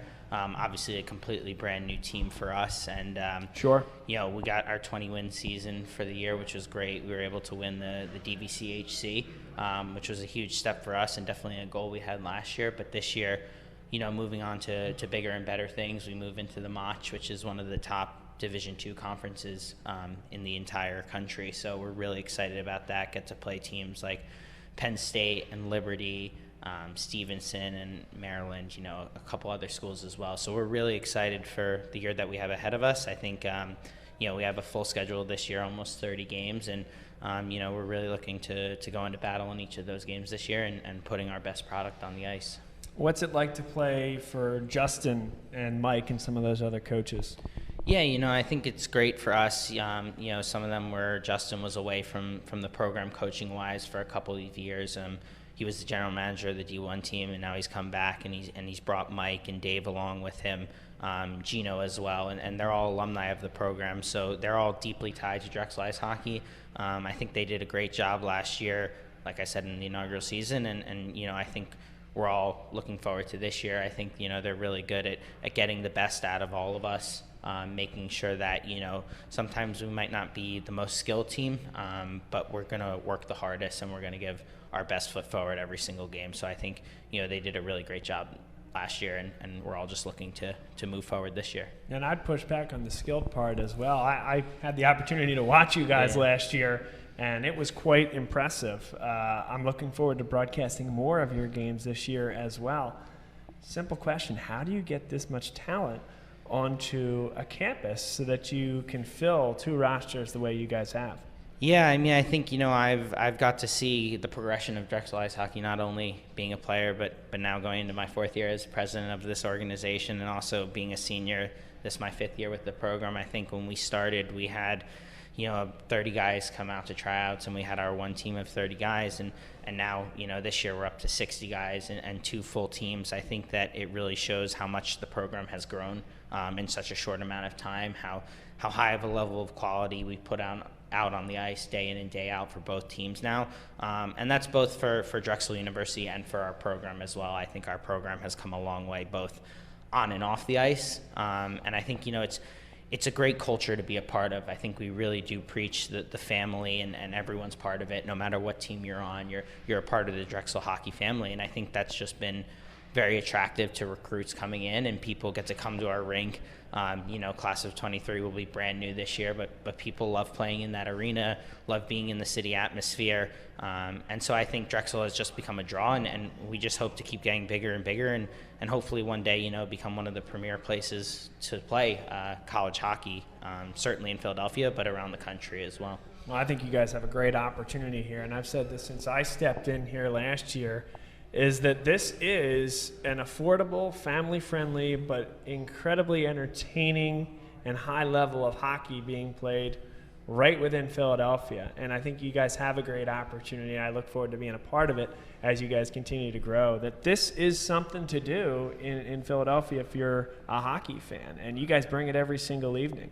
Yeah, absolutely. I think Philadelphia is a hockey town. I think everyone loves the Flyers in the town, and it's a sports town in general. And so, I think for a while there was no college hockey team really in the city that could draw the crowds. And I think, us at Drexel have stepped up into that role as being kind of the college hockey team for the city. And we just look to hopefully grow our brand not only around campus, but around the city as well, and around the surrounding areas. Getting to walk around wearing your Drexel hockey gear.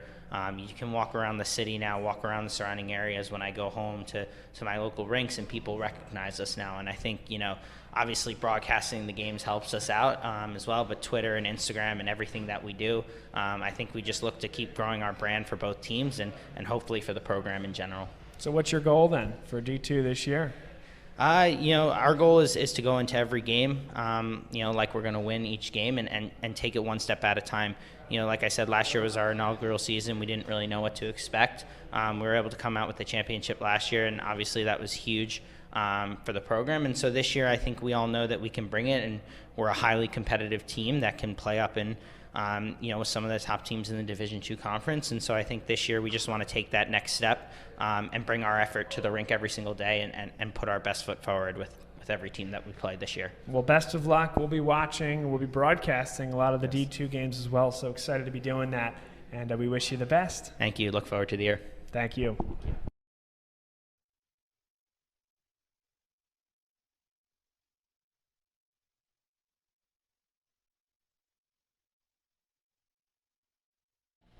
And it's intermission here for the Drexel Hockey Network broadcast of Drexel Hockey from the class of 1923 arena.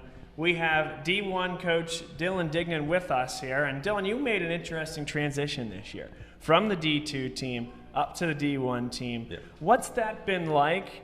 And if you could break down some of the differences between D1 and D2, I think you're in a unique position to explore that. Yeah, so far, I mean, just from a time commitment, last year for D2, we had 1 practice a week, 2 games a week mostly. So now we're ratcheting that up with D1, goes to 3 practices a week, 2 games a week. Seems like the competition is also, spread out a little bit more, so there'll be more travel and all that kind of stuff. So just off the bat, more time at the rink, which is always good. Spending all my weekends and stuff at the rink, no place I'd rather be. And then just from a depth perspective, for D2, we had a lot of young guys. Leadership had to have come from a lot of the coaches trying to gather some of these younger players. Some people stepped up, but for the D1 team, we have returners. We have people who know the system. We already can go through and just hit the ground running, whereas with D2, we were really trying to build a culture last year as it is our first year. So a lot of differences, but I'm very excited to make the transition. Already enjoying it, so having my own opinions about different things. So if you could, based on what's PC and on camera, the differences between Justin and Kyle thus far from what you've seen. The differences between Justin and Kyle, just the way, first off, how we run the practices is different. With Justin, we, especially like I mentioned, having less experience, going through more of the systems and trying to go through that step by step. Whereas with Kyle, we're going high compete, high speed, and in between drills and things like that. So how we're running practices, and you can tell that Kyle has been doing this for a while. Justin stepped in as a head coach last year, I believe, at the college level for the first time. So just more experience and more about handling things. I really look to him as a mentor, someone who's been around the block. If I have questions, I go to him. So it's been good. It's great to be able to lean on both of them at this point. So if you could, the D1 team this year has a lot of talent, a lot of experience. Any of the D2 guys that we're going to be looking for to compete and contribute at the D1 level, guys that you coach that you can kind of guide and roll with up to the D1 level? Yeah, so we're hoping, that's part of the goal is having both of these teams, is that we can do that. Recruiting from outside is great, but if we can build stuff from within, that's definitely good. There's one player in particular that we're looking to make an impact forward this year, and that's Zane Reynolds. Huge player for us last year on D2, someone we could always rely on to score, to be in the right play or right positions, make the right plays. We're thinking that he's going to be able to slot in perfectly within D1, and that's something that we need to build around, right? We had most wins of any Drexel hockey program last year with the D1 team, and we got to nationals. We're so close to getting that win. We need these type of pieces, and I think he's going to be able to contribute and fill in a role really easily. So what was your journey to get here, coaching with D2 last year in year 1 of the program? But if you could break down your hockey career leading into this point, and then how you ended up joining the program now. Yeah. So I went from the area, grew up in Delaware, came to Drexel after I played a little bit of junior hockey for Little Flyers. Came to Drexel just because I found it online. My uncle had gone here, and I was like, okay, and I knew I could play hockey, so kind of fell into that randomly, played all 5 years, and then ended up moving away from the area for a few years. I moved back last year, and I was asked from David Hanaway, who's an assistant coach on D2, if I could help step in and just be on the ice and move some pucks for practice. And then a week or two goes by, and I'm the only one at practice kind of helping run all the drills. Kind of got thrown into the fire a bit there, but I loved every single second of it. As soon as I got back into it, I knew I wanted to stick around, and even if they asked me to leave, I'd make my way back. So it's been really great. I love working with all the kids, and if you just feel like you're back in that player atmosphere a little bit too, but you also get to see them grow, which is something that I didn't realize that I would actually enjoy. But it's amazing to see, what work you put in, what work the kids put in, and how that transition is something. It's a great feeling. So. Well, we appreciate your contributions to the program. Excited to see you behind the bench for D1 games this year. Dylan Dignan, assistant coach for the D1 team. Thanks so much for your time. Thanks, Bob.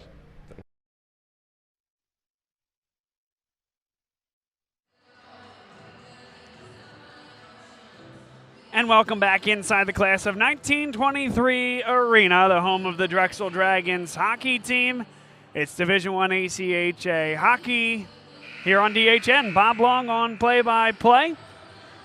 Today's game is brought to you by Drexel University's LeBeau College of Business. For over 125 years, Drexel University has been uniting academia and industry to empower the next generation of leaders. Enroll in graduate and executive education programs at Drexel University's LeBeau College of Business and join over 40,000 alumni who are transforming their careers and industry. Learn more at drexellebeau.com.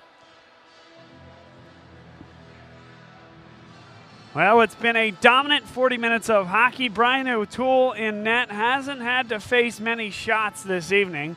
When he has, he's been perfect. And Towson on their second goaltender of the night. Jacob Schneider was pulled midway through the first period after giving up 4 goals. Kevin Mackey has given up 4 more in a little bit more than a period of action. Drexel with a power play for the next 22 seconds to begin the third period.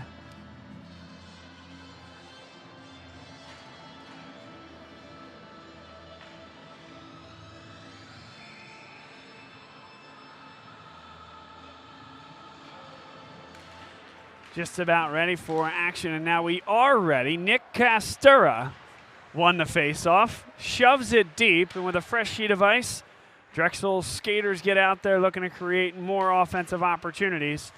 In the slot, Churchvara with a shot, a blocker save there by Kevin Mackey, and is cleared down the ice. Still just 1 second left on the power play. So clearly no icing. And now Mike Churchvara plays a nice pass up for Castura. That, though, one-timer got beyond the stick of Urbani. Here's a shot that goes wide, and the follow could not be corralled by Towson. Kyle Weller, that puck taken off his stick. Comes right in front, a shot goes well high, now right on the back door. Castura drops it off. Crane with a shot, it's saved there by Mackey, and he covers it up. And they're getting after it. Let's get a look at what happened there at the tail end. Crane. And a little bit extra there as number 24, Chase Collier, took a nice elbow up towards the head of Crane at the end of that one. For that, he will be booked for 2 minutes. Another power play here for Drexel. And an unforced error for Towson. And certainly there's frustration. I can absolutely understand that, but you're less than a minute into the third period. You're down 8 goals. You had all intermission to think about how to conduct yourself over the next 20, and that's what you come out and do.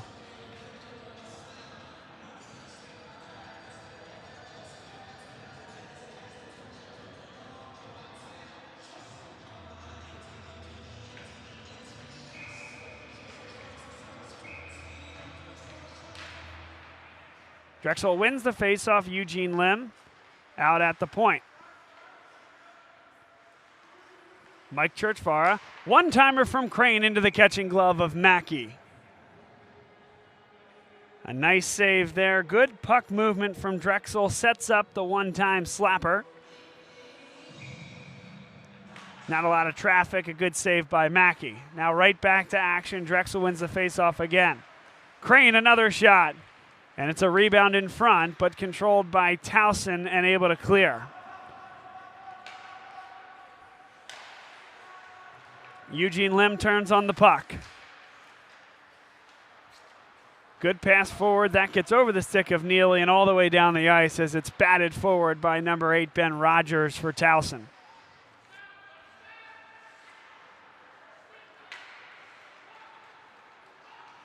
Churchvara for Jamie Crane. Crane puts it through a defender's legs. Now back behind the net. Sets up Churchvara in the slot. He'll settle it down. Across for Crane. Churchvara gets it back. Good pass. One-timer. Save again by Mackey. Low and with pace on the ice from Eugene Lim. Pretty good build-up that time by the power play for Drexel. And you're going to see Mackey move across the crease as this puck makes its way across. And a nice job to get to that far side post. 8-0 Drexel, 57 seconds left on the power play. Hagan feeds across and gets it right back from Urbani. What a pass across the ice. A shot was deflected, never got to the net. Hagan, good pinch there to maintain control of the puck for Drexel. They'll build up into the slot here. One-time pass beyond Hagan's stick, and it is cleared out of the zone. Funneled right back. Up the middle they build. This is Patrick McGinley. McGinley across for Reynolds. Weller over for Urbani. Hagan again, another great pass. Right in front, they score! Kyle Weller puts the pass on the tape of Zane Reynolds, and Reynolds tips it in. It all starts with this pass from Hagan. Beautiful vision, opens up the ice. Reynolds right in front, the tip. Nothing that Mackey can do about that one. That's a goal for Zane Reynolds, his first of the night. An assist for Kyle Weller, his second of the night to go along with a goal.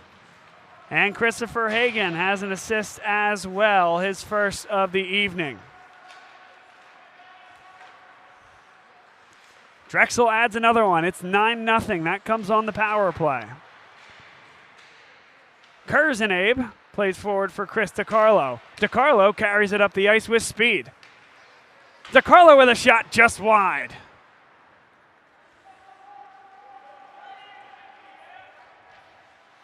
Tyler Black plays it for Nathan Runk. Up into the boards. Jared Ortiz back behind the net. He's muscled into the backboards by Drew Lustig. I like the effort here from Towson as they're trying to work on the forecheck. But they do clear.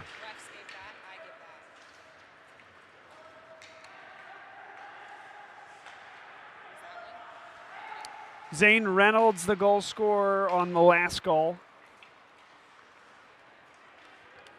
16:05 to play. Third period, Drexel a 9-0 lead. And Drexel will elect to get a change here with 15:56 to play in the third period. Gianluca Travia carries it back behind the net and gives it away. This right in front, and he does a nice job, Travia does, to get back into the play. Can't get the clearance, though. Funneled back in by Simon Gosselin. Gosselin now sends back behind the net. And number 11, Jake Lissy. Good work back there for Towson. Lissy gets a stick on it again. It comes to the point and kept in. Lissy dumps and chases. In there as well as Colin Cunningham. Lissy from an off angle shot it, and it went well behind the net. Gosselin and Lissy down below the goal line. Towson's best sustained effort thus far offensively of the night, but Drexel will carry it out. Wyeth Cool. Cool with a shot, sticked to the backboards by the goaltender, Mackey. Right in front, Cameron Neely bats at it. Now from an off angle, sends back behind the net. And a whiff that time from James Schickling. A nice job to stay on that puck. Gets it to Patrick McGinley on the far side boards. Schickling brings it free, sends in front. McGinley is in there. Schickling taken down. Could have been a cross check, but nothing called. Up to the red line. And a whiff as they tried to send it deep. This could create an opportunity as Towson is changing. Sent right across and beyond the outstretched stick of Patrick McGinley. Urbani a shot deflected off a Towson Tiger and right onto the catching glove of Mackey.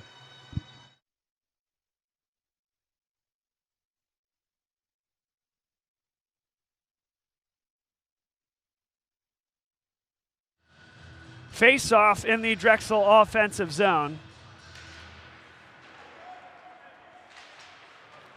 Christopher Hagan on the near side sends right on net. A good save there by Mackey at the off angle. He was on the near side post. Now Jamie Crane has it, filtering back towards the point and sending deep. Zane Reynolds is the one back there. Excellent job to keep that puck for Drexel. Reynolds is going to get it back. Great distribution right across, and that pass had a lot on it, but Crane, if he could have gotten it on net, would have had an opening there. Now right in front, another one, and the kick came from Christopher Hagan. Didn't have a ton on it, but Mackey there to make the save. Boy, Drexel is putting on a passing exhibition here this evening, creating opportunities, going from side to side, and Towson is just along to watch at this point. Urbania's shot comes through, and it's saved by Mackey through a lot of traffic. A good wrister by Urbani.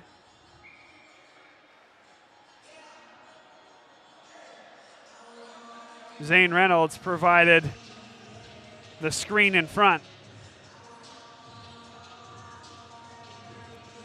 13 minutes, 49 seconds left in the third period. Ortiz drops it off. Runk, and it's saved by Mackey. That would have been a hat trick for Runk if he could have put that one in. Eyes in the back of the head there for Jared Ortiz. A wonderful distribution in front. Runk was just losing an edge a little bit, so didn't get as much on that as he would have liked.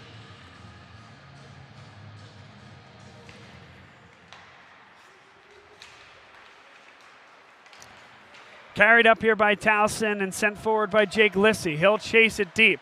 Mike Churchvara gets it to the point, but not out. A long shot goes off the glove of Brian O'Toole, but he makes the save.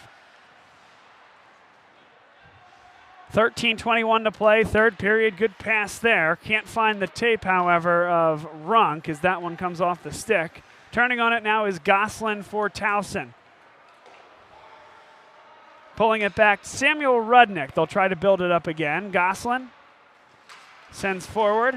Chris DiCarlo tries to jam it deep. Here's Jared Ortiz. Ortiz comes right on towards net, and it's whisked away by the goaltender, Mackey. Drexel in there on the forecheck, looking for possession. It's turned on now by the defender, Rudnick. Lissy has it now. Pass comes just behind Colin Mercier.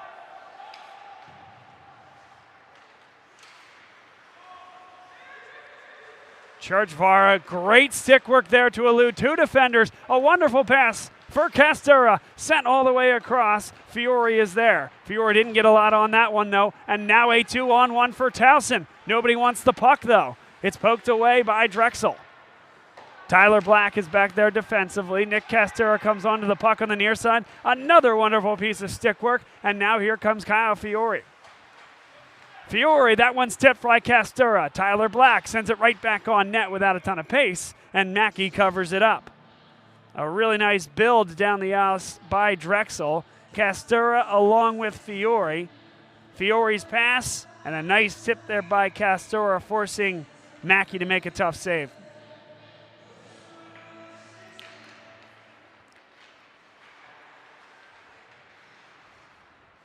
Under 12 minutes to play in this third period. Drexel's been in control all night. They lead 9-0. Kurzanev with a shot, and that one goes right off the kneecap of Matthew Barilla, and that hurts. There's only a little bit of area where there's no padding, and the knee is one of them. Let's get one more look, and that is exactly where it caught Barilla. That does not feel good.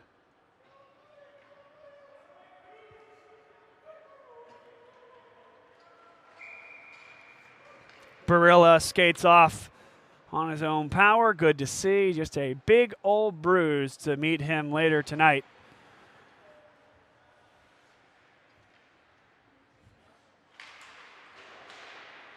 DiCarlo jams it down below the goal line. Towson with possession. Along the near side, it's Drew Lustig getting it out of the zone. Intercepted, though, by DiCarlo. A lot of speed there. Runk tried to play it across for Jared Ortiz. Ortiz right in front, as is DiCarlo. Now Nathan Runk back behind the net. Carried forward here by number 18, Costa Pizzanis, playing forward for Lustig, and Lustig has it taken away from him, goes down back behind the play. Jared Ortiz plays forward. It's a 3-on-2. Ortiz along with DiCarlo. That shot from Ortiz is into the body and saved by Mackey. One more look at this one. The puck is on the stick of Ortiz. Takes the wrister, and Mackey. Certainly there's been 9 goals scored against Towson, 5 of them against Mackey. So, of course, with a grain of salt. But it's been a lot of deflections. It's been a lot of good chances in front, but those wristers coming from the top of the circle or farther, Mackey's done a nice job with. That one deflected to the side, rebound controlled pretty well. Right in front, McGinley scores! It's a 10 spot for Drexel. Cameron Neely with the assist. See if we can catch the tail end of that one. My apologies there, but McGinley on the one-timer. Make that 4 goals for Patrick McGinley here this evening. And 3 assists for Cameron Neely. What a night for this Drexel team, I tell you. There are a lot of guys that are having spectacular evenings. Patrick McGinley right at the top of that list, on his way almost certainly to our first star of the game. McGinley dishes it right across, tried to give it right back to Neely. Now Neely on the far side boards, comes up with the puck, sent right across, nobody there. Pinching is Travia, but it finds its way into the neutral zone. This banged off the near side boards, dished forward by McGinley, and he comes right to the bench.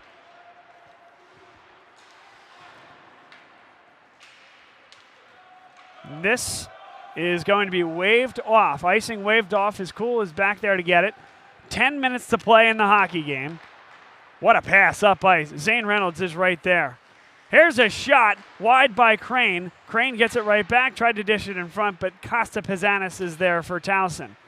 Pizanis carries to the red line. On 2 hops, it'll come on to O'Toole, and he calmly handles that one. A nice play by Brian O'Toole, who has had to find ways to keep himself focused back there for things like that. That is perhaps the first shot he's seen here in the third period. And those couple of hops can be tough when it comes right on net like that, with 2 guys skating full speed at you.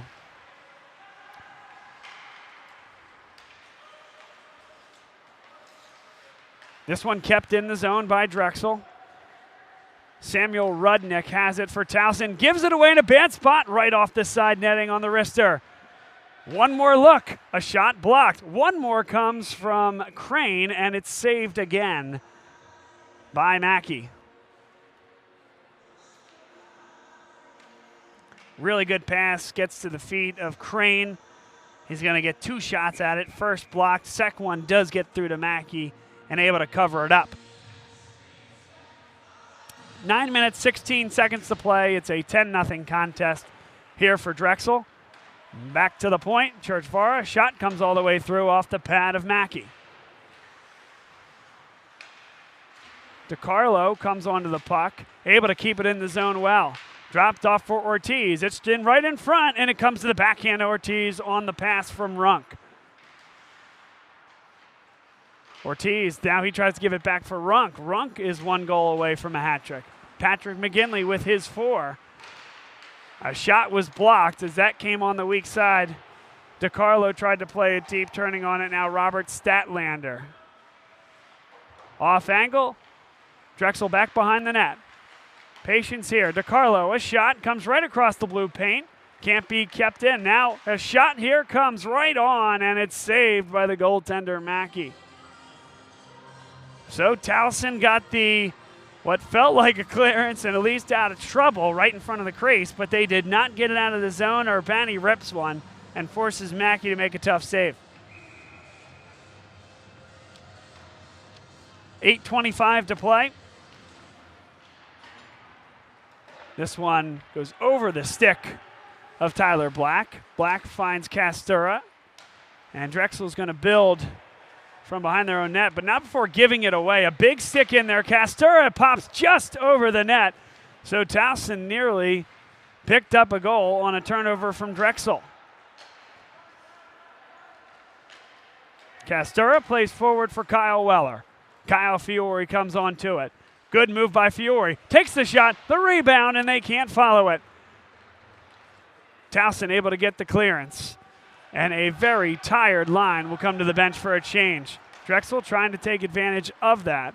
Standing at the line is Castura with the puck now sent across. Fiore in between the circles takes the shot, and it's saved by Mackey.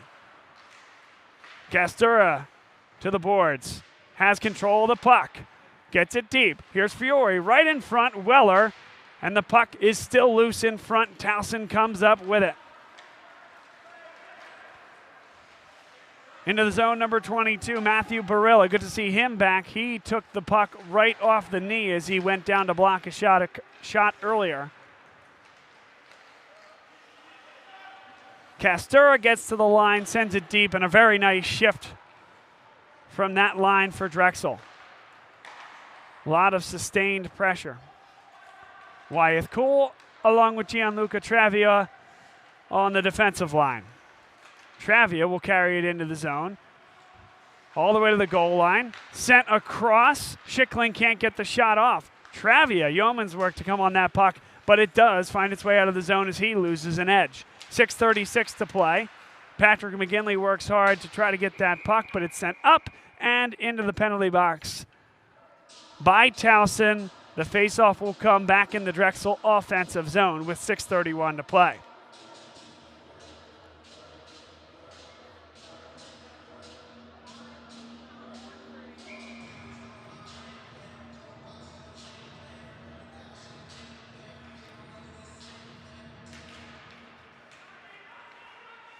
Cameron Neely.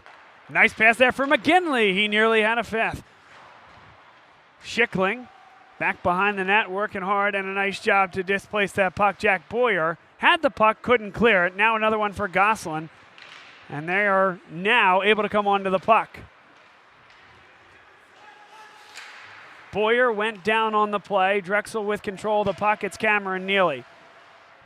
Nifty skating there, playing it forward for Patrick McGinley. Flips it along the boards and chases it himself. He'll be first to it. Taken off his stick and through the neutral zone into the Drexel defensive zone. Churchvara just onto the ice. Long pass onto the tape of Christopher Hagan, and an offside is called. Perhaps not. This one's coming all the way down. One more look. The whistle's going to come about here. And it'll come back on the far side circle. Towson looking for an opportunity, perhaps, to get a goal before this thing's all said and done. Nick Urbani back behind the net. Plays forward for Christopher Hagan. Long pass onto the tape of Jamie Crane. Good move by Crane. Comes right in, takes the shot. The rebound right in front and cleared away. Nick Urbani backhands it along the near side boards. Zane Reynolds is back there. On the forecheck, Jamie Crane in there as well. Reynolds taken down. No call, and Towson comes back the other way. Colin Mercier plays forward looking for Jake Lissy. Lissy hit hard into the boards. And flipped up and out of play with 4 minutes and 55 seconds left in the hockey game.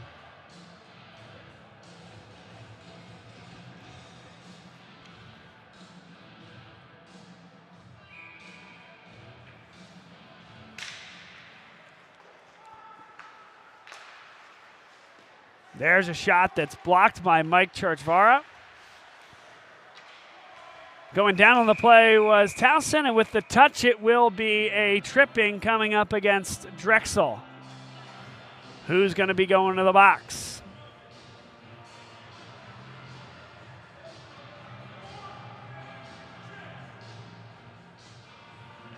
And I think Churchvara is going to the box.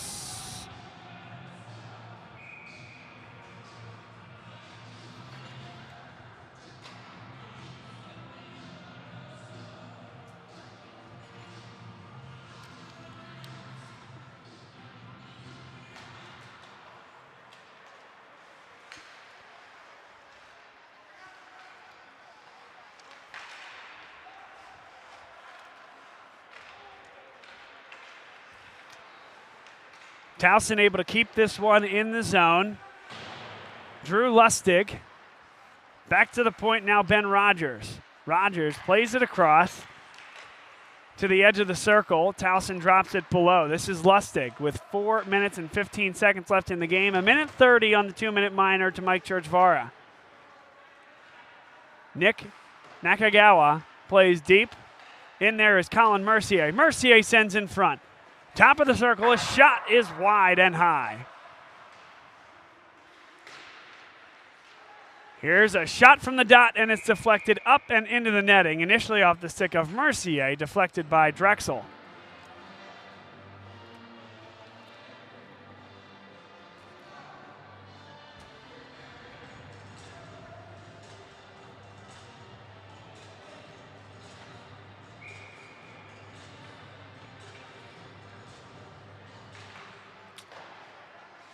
Drexel controls the face-off.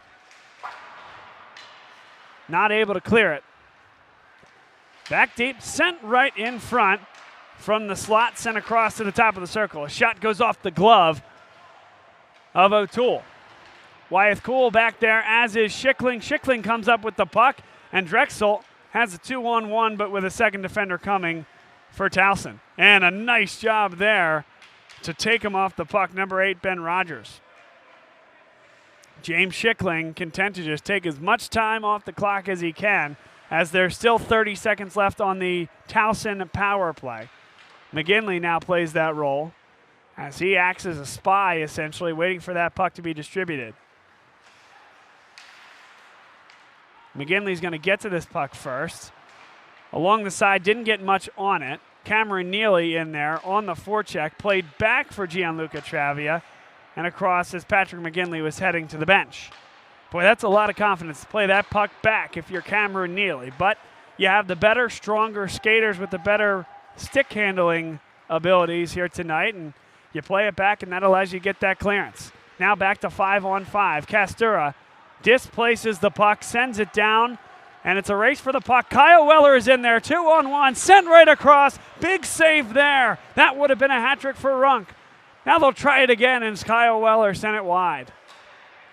Gianluca Travia, that goes up, stays in the ring. Kyle Weller dropped in, and it's a big save there by the goaltender, Mackey. Here's the shot from Travia. Hits the top part of the glass, comes down to Weller, and he nearly puts it in.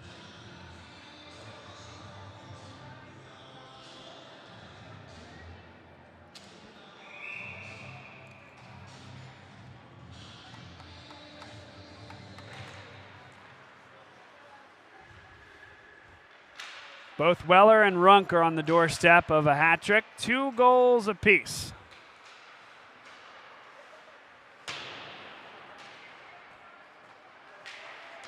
Runk in there on the forecheck, sent wide there by number 29, Nathan Daly, and out of the zone, over the stick of Jake Lissy. Brought down by Simon Goslin, that comes right off his stick on that pass attempt, deflected by Drexel. Fight for the puck, and Drexel comes up with it. Nick Castura plays it off the backboards. Travia over to Wyeth Cool. Castura. Patience here from Castura. Now he's going to get the puck right back. Crane across the ice. Right by the Drexel bench. 2 Dragons fight for it. A big hit takes down Castura. And a penalty is going to be called against Towson. Number 26, Colin Hayward, to the penalty box for that late hit at the bottom of your screen.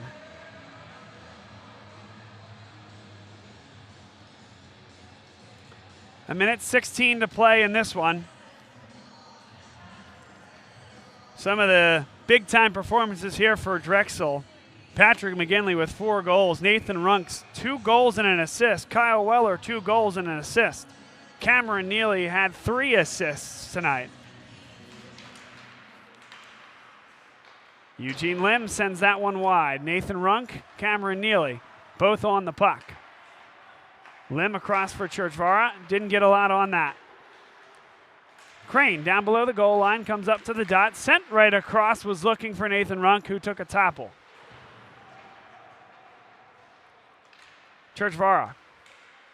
One-timer from Lim. 46 seconds left in the game. Churchvara pinches up. Crane over for Churchvara. Shot comes all the way through, and he scores. And we'll see who's taking that one. It looks like Runk. Nathan Runk with the tip. And it's a hat trick for Nathan Runk. There's the tip right in front. There's the goal. The assist to Mike Churchvara. That's his second of the night. And Runk with the hat trick.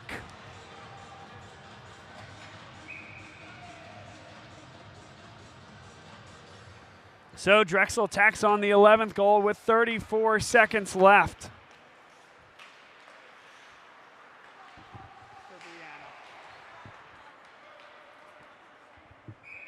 Save made there and covered up by Mackey. 25 seconds left in the game. We're ready to announce our players of the game. The 3 stars at tonight's game. Third star, Kyle Weller, 2 goals and an assist. Second star, Nathan Runk, a hat trick plus an assist. Not every day that gets you second star. And the first star of the game is 4 goals from the alternate captain, Patrick McGinley. 9 seconds left. Wyeth Cool skates this one out. Dropped right behind. This comes right in front, and Drexel able to push that away. That'll be the hockey game. Down to 0-0s, the Drexel University Dragons D1 ACHA team. An 11-0 thrashing of the Towson Tigers. Congratulations to McGinley on the 4 goals. Nathan Runk had 3. As we mentioned, Kyle Weller, 2 goals. Both Weller as well as Runk had an assist to boot. Cameron Neely, 3 assists. That's a tough night to not be in the top 3, the 3 stars of the game with 3 assists. Kyle Fiore added an assist. Christopher Hagan in his 150th consecutive game. He had an assist this evening. James Schickling with an assist. Jamie Crane added a goal. Gianluca Travi had an assist. Urbani with an assist. Zane Reynolds added a goal. Nick Castor, I put one in the back of the net as well. And Mike Churchvara had 2 assists on the evening, all added up to an 11-0 win for Drexel. They complete the homestand this weekend 2-0, a big 5-1 win over a really good William Patterson team, and taking care of business against a struggling Towson Tigers team. So Drexel keeps pace in the loss column in the ECHA. Navy and Drexel at the top. This will be a battle for the rest of the year, one you're going to want to stay involved with and stay tuned to over the next few months. Next weekend for this D1 team, they travel to Lehigh University for a 9 o'clock puck drop. They'll take on the Mountain Hawks of Lehigh next Friday evening, and then this is the next one on Saturday evening against Temple University is for all of our West Coast fans. This one starts at 10:25 p.m. next Saturday evening, so join us. Maybe take a nap somewhere around 8 o'clock, and we'll be coming on air at 10:25 p.m. next. It's not next Saturday, but 2 Saturdays from now. So enjoy the Thanksgiving holiday, and then come back the first weekend of December. On the 6th, Drexel travels to Lehigh, 9 o'clock, and then on the 7th of December, it's a 10:25 puck drop as they take on the Temple Owls. Stay with us here as well, as we'll have interviews with the coaching staff as well as several members of the team. A little birdie tells me we might see Christopher Hagan up here tonight in honor of his 150th consecutive game in uniform and out there on the ice for the Drexel Dragons. What a great accomplishment that is. Stay with us, everybody. We will be back in a few minutes. In the meantime, we will play an interview that we have in kind of our stock file, but we will have the real thing, the live interviews, coming up soon. And remember that all our broadcasts here on the Drexel Hockey Network are brought to you by the Drexel University LeBeau College of Business. Stay with us. We'll be right back with post-game interviews.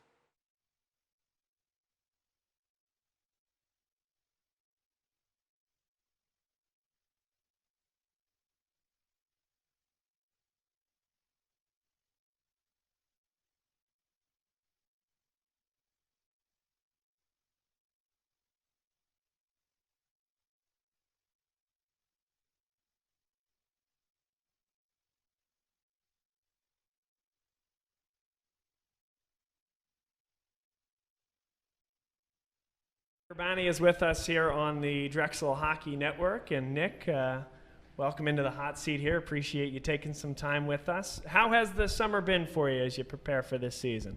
I think it's been a really good summer. It's been very relaxing, and now kind of I've had my first year here and I know what to expect. It makes it easier coming into my second year here, but it's definitely been a good summer getting ready for this year. How was your last year with the program, and how would you kind of grade things from a team perspective, from a personal perspective, and kind of carrying that forward into the late stages of last year? Yeah, I mean, last year it was probably at first it was a bit of an eye-opening experience coming from high school and coming to college hockey, but it was definitely an awesome year. A lot of fun with the guys, great group of guys that we have here, and just coming in and being accepted, not quite accepted, but like brought into the locker room so quickly with all the older guys was definitely awesome. I think we had 3 rookies on the team, 3 freshmen. I think all of us would say that the older leadership definitely brought us in and made us feel very welcome and part of the family very quickly. So you're already somewhat of a young veteran given the experience and the time that you logged on the ice last year. So how do you kind of balance that now? You have a lot of other young folks that have come up. Maybe they played last year at the D2 level. Maybe they're coming in and just going right to D1. How do you see your role there from a mentorship perspective and bringing some of those young guys along? Mm-hmm. Yeah, I mean, with coming in and going through that last year, I definitely feel a responsibility that with like a lot of the young guys, especially defensemen, just to like help them along, and any advice I can give them at all, whether it's like off the ice or on the ice, things I would do, or just like how to help them and make their lives easier. Just the same that I received last year from older guys. Anything I can help them with is definitely, I'm always here to ask questions or helping them as much as I can.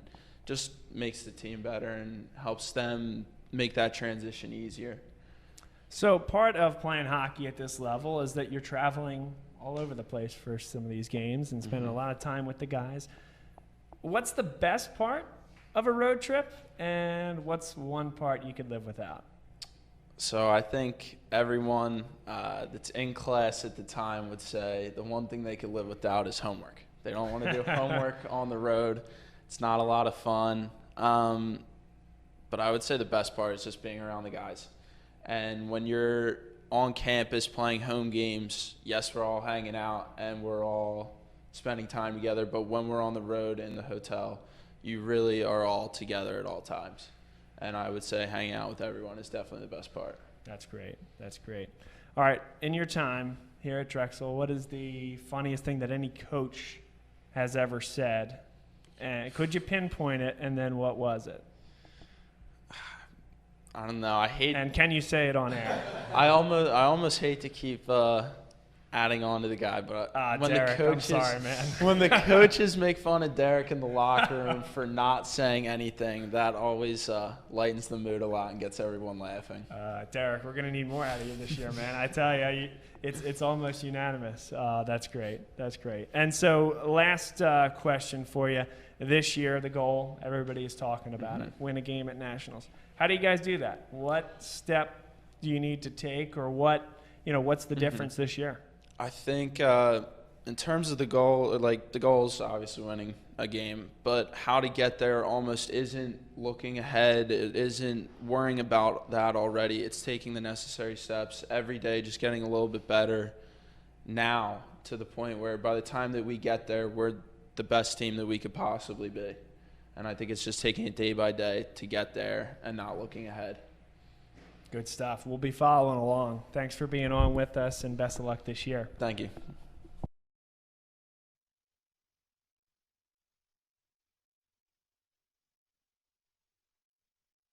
Intermission here on the Drexel Hockey Network, and we have Nathan Runk with us here in studio. Nathan, how are you? Thanks so much for coming on, and boy, looking forward to a big-time season here in 2019-2020. I'm feeling pretty good. This off-season definitely helped a lot just to get back into things. Definitely been working out a lot just to keep in hockey shape. But I'm looking forward to just getting together with the boys again, getting to wake up early and practice. Looking forward to that. Yeah, we're sitting here at tryouts, I guess this technically is. Training camp. Training camp in the fall. Break us down, if you could, what this time frame means. Obviously, you guys are just getting back together after the summer. How key are these next couple weekends for you guys to kind of filter through what will then be chemistry for the season? I think they're crucial. I think with training camp, it's just to get your legs back. And tryouts, you really just got to show what you got. But then once the teams are picked, I think the first couple weeks are just obviously to get together, catch up, like if you haven't seen somebody for like the off season, but like we get things started pretty quickly, so we really just have to be all business, just focus in on like our overall goal, which is to get the nationals and to win our first game there. Well, that's a great segue. We've been talking. One of the constants of these interviews is talking about that experience down there in Dallas, and it was a tremendous comeback effort, a really good experience, I would guess, for you guys. Yeah. What did that mean for the team, and how do you feel that, though that was months ago, is going to carry forward over the course of this season? Well, I think it just shows that we can compete with anybody as long as we just bond together. I mean, especially in that third period, that was probably one of the best periods of hockey our team has played. So I think we can definitely build off of that into this new season. That's great. No, that's great. And so for you then as well, continuing to step up into a role with the departures of some of the seniors last year, including Dylan, who was a tremendous player, and Jim, who kind of anchored that backside there. What does the role look like for you, but then also some of the other younger guys that are stepping up into veteran roles now? I'd say with me, like the biggest thing that I can bring is just like physicality to the game and also just like speed. Obviously, last season wasn't great when it came to scoring. I'm looking to step that up a little bit. But I think with a lot of the rookies too, they need to, I guess, accept the role that they're in, but don't be satisfied with it. Try and get better and try and get into a better role than what they start out with. I think to keep a positive mindset definitely helps as well. So who, now to the fun ones here, who's the funniest player on the hockey team, and why? I'd have to go with Fior, just because he's my line mate. So he's got a couple votes already. Yeah, I mean, just being on the bench with him, like we could have a bad shift or something, but he always knows what to say to keep the mood light and just to go back out there and want to do better.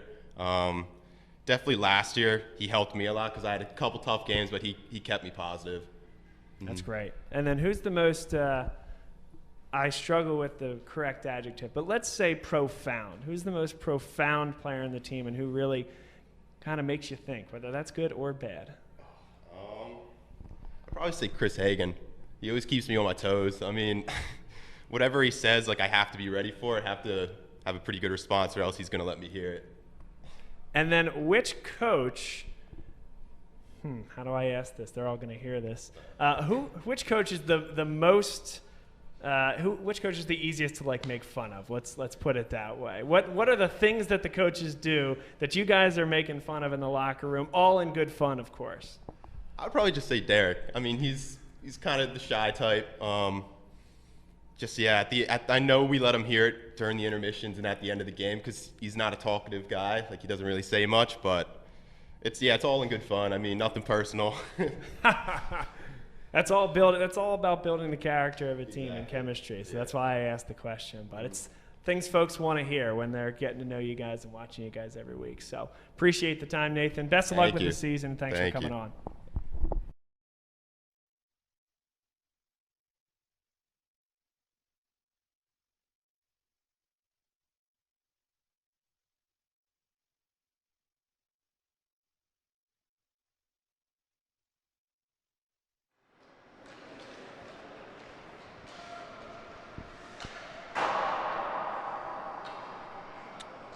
All right, everybody, welcome inside our booth here at Drexel Hockey Network. Bob Long and the head coach, Kyle Zoldi. Successful one here this evening for you guys. You look good out there. Certainly a bit of an undermanned Towson team, but what did you like from what you saw out of your guys tonight? Yeah, I think, obviously coming out fast and having a good start was important tonight. You have a team that's on the road on a Saturday night. You want to try to get the first one and keep rolling. So we've been stressing that recently to score first and play with the lead, and we certainly did that tonight. So it's proud of the quick start, and then just maintaining the consistency. And in a game like that, it's easy to form some bad habits. But I thought we played the right way for the full 60 tonight. So. And you mentioned to me off air getting a little bit healthier here as you head into a Thanksgiving break. Yep. And then you're going to come back, play a couple games in early December. And a long break. Long break. I mean, tell me a little bit about what you're seeing with your team, who's coming back, and how that's going to change you guys. Yeah, I mean, I think we've definitely had to have a next man up mentality this front half here, from losing, Church in the second game of the season to Limmer being out now for a little bit. We've battled, and like I said, I've been proud of the guys for that next man up mentality. But this Thanksgiving break, and then the shortly thereafter Christmas break couldn't come at a better time, and hopefully we have a little bit more of a consistently healthy second half here. So you had an interesting 4-game stretch, I would say, knowing that you're going up against 3 of the toughest teams in the league, arguably the 3 toughest teams other than yourself, right. And then a Towson team that was kind of struggling coming in. Sure. The last 4 games, how would you evaluate the performance of your team? I've really liked it. I mean, we always stress being focused for these league games. They are playoff games for us. You have to win the conference to get to the Nationals, and that's what you play for every year. I think that game down in Navy, it's always a battle down there playing on the Olympic sheet. And, when you outshoot a team 58-20, you kind of expect to win. So, that's one that we'd like to have back. But, that it's hockey. Sometimes that happens. But the resiliency of the guys to bounce back and then take care of Westchester, William Patterson, and tonight Towson is what we need. So it was a good effort. Well, congrats on the effort. Nice job from your guys. We'll talk Thank to you. a few of them in a minute here. Absolutely. But congrats Enjoy on it. the game, and enjoy your Thanksgiving with Yeah, your you family. too, Bob. Enjoy the holidays, man. Thank you. All right. Appreciate it.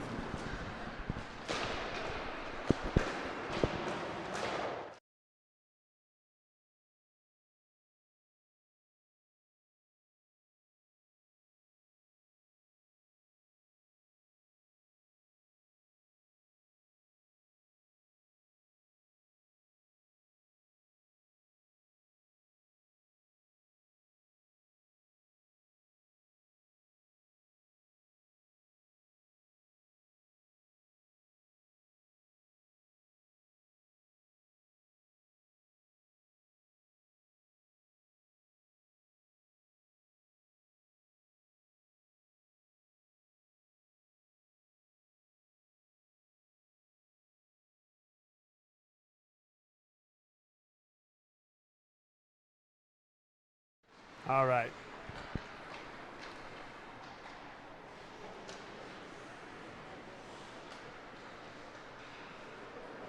All right, and welcome back inside the Drexel Hockey Network booth. We have Tyler Black, Brian O'Toole, Chris Hagan here with us. Guys, I'll start with you, Brian. What was it like back there tonight? Not your toughest night, but you made a couple saves when you needed to. Yeah, the boys really made me nervous there at the end, but, pedal to the metal the entire game, and they got the job done, so it was a good job. Yeah, and now we'll go to Tyler on the back line there. I've noticed that you kind of take a sweeper mentality. If there's something, in front of you going on, somebody kind of on the defensive side making an offensive play, you're the guy sweeping back and making sure that you keep it out of trouble. Where's that mindset come from, and how do you feel you're doing out there in your first year at the college level? I'm just trying to help out my teammates. If they want to be offensive, that's great for them. Hopefully they can make something happen. Just trying to support them and be defensive and help them out. Yeah, well, I think you guys are both of you guys first year on the D1 team have done a really nice job. What about, I'll ask both of you guys, the speed of the game? How has that changed from any of the levels you've played leading up to this point? There we go.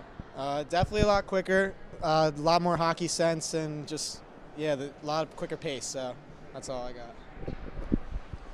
It's a bit more physical than I'm used to, but once you get going, it's really the same, just a little bit faster.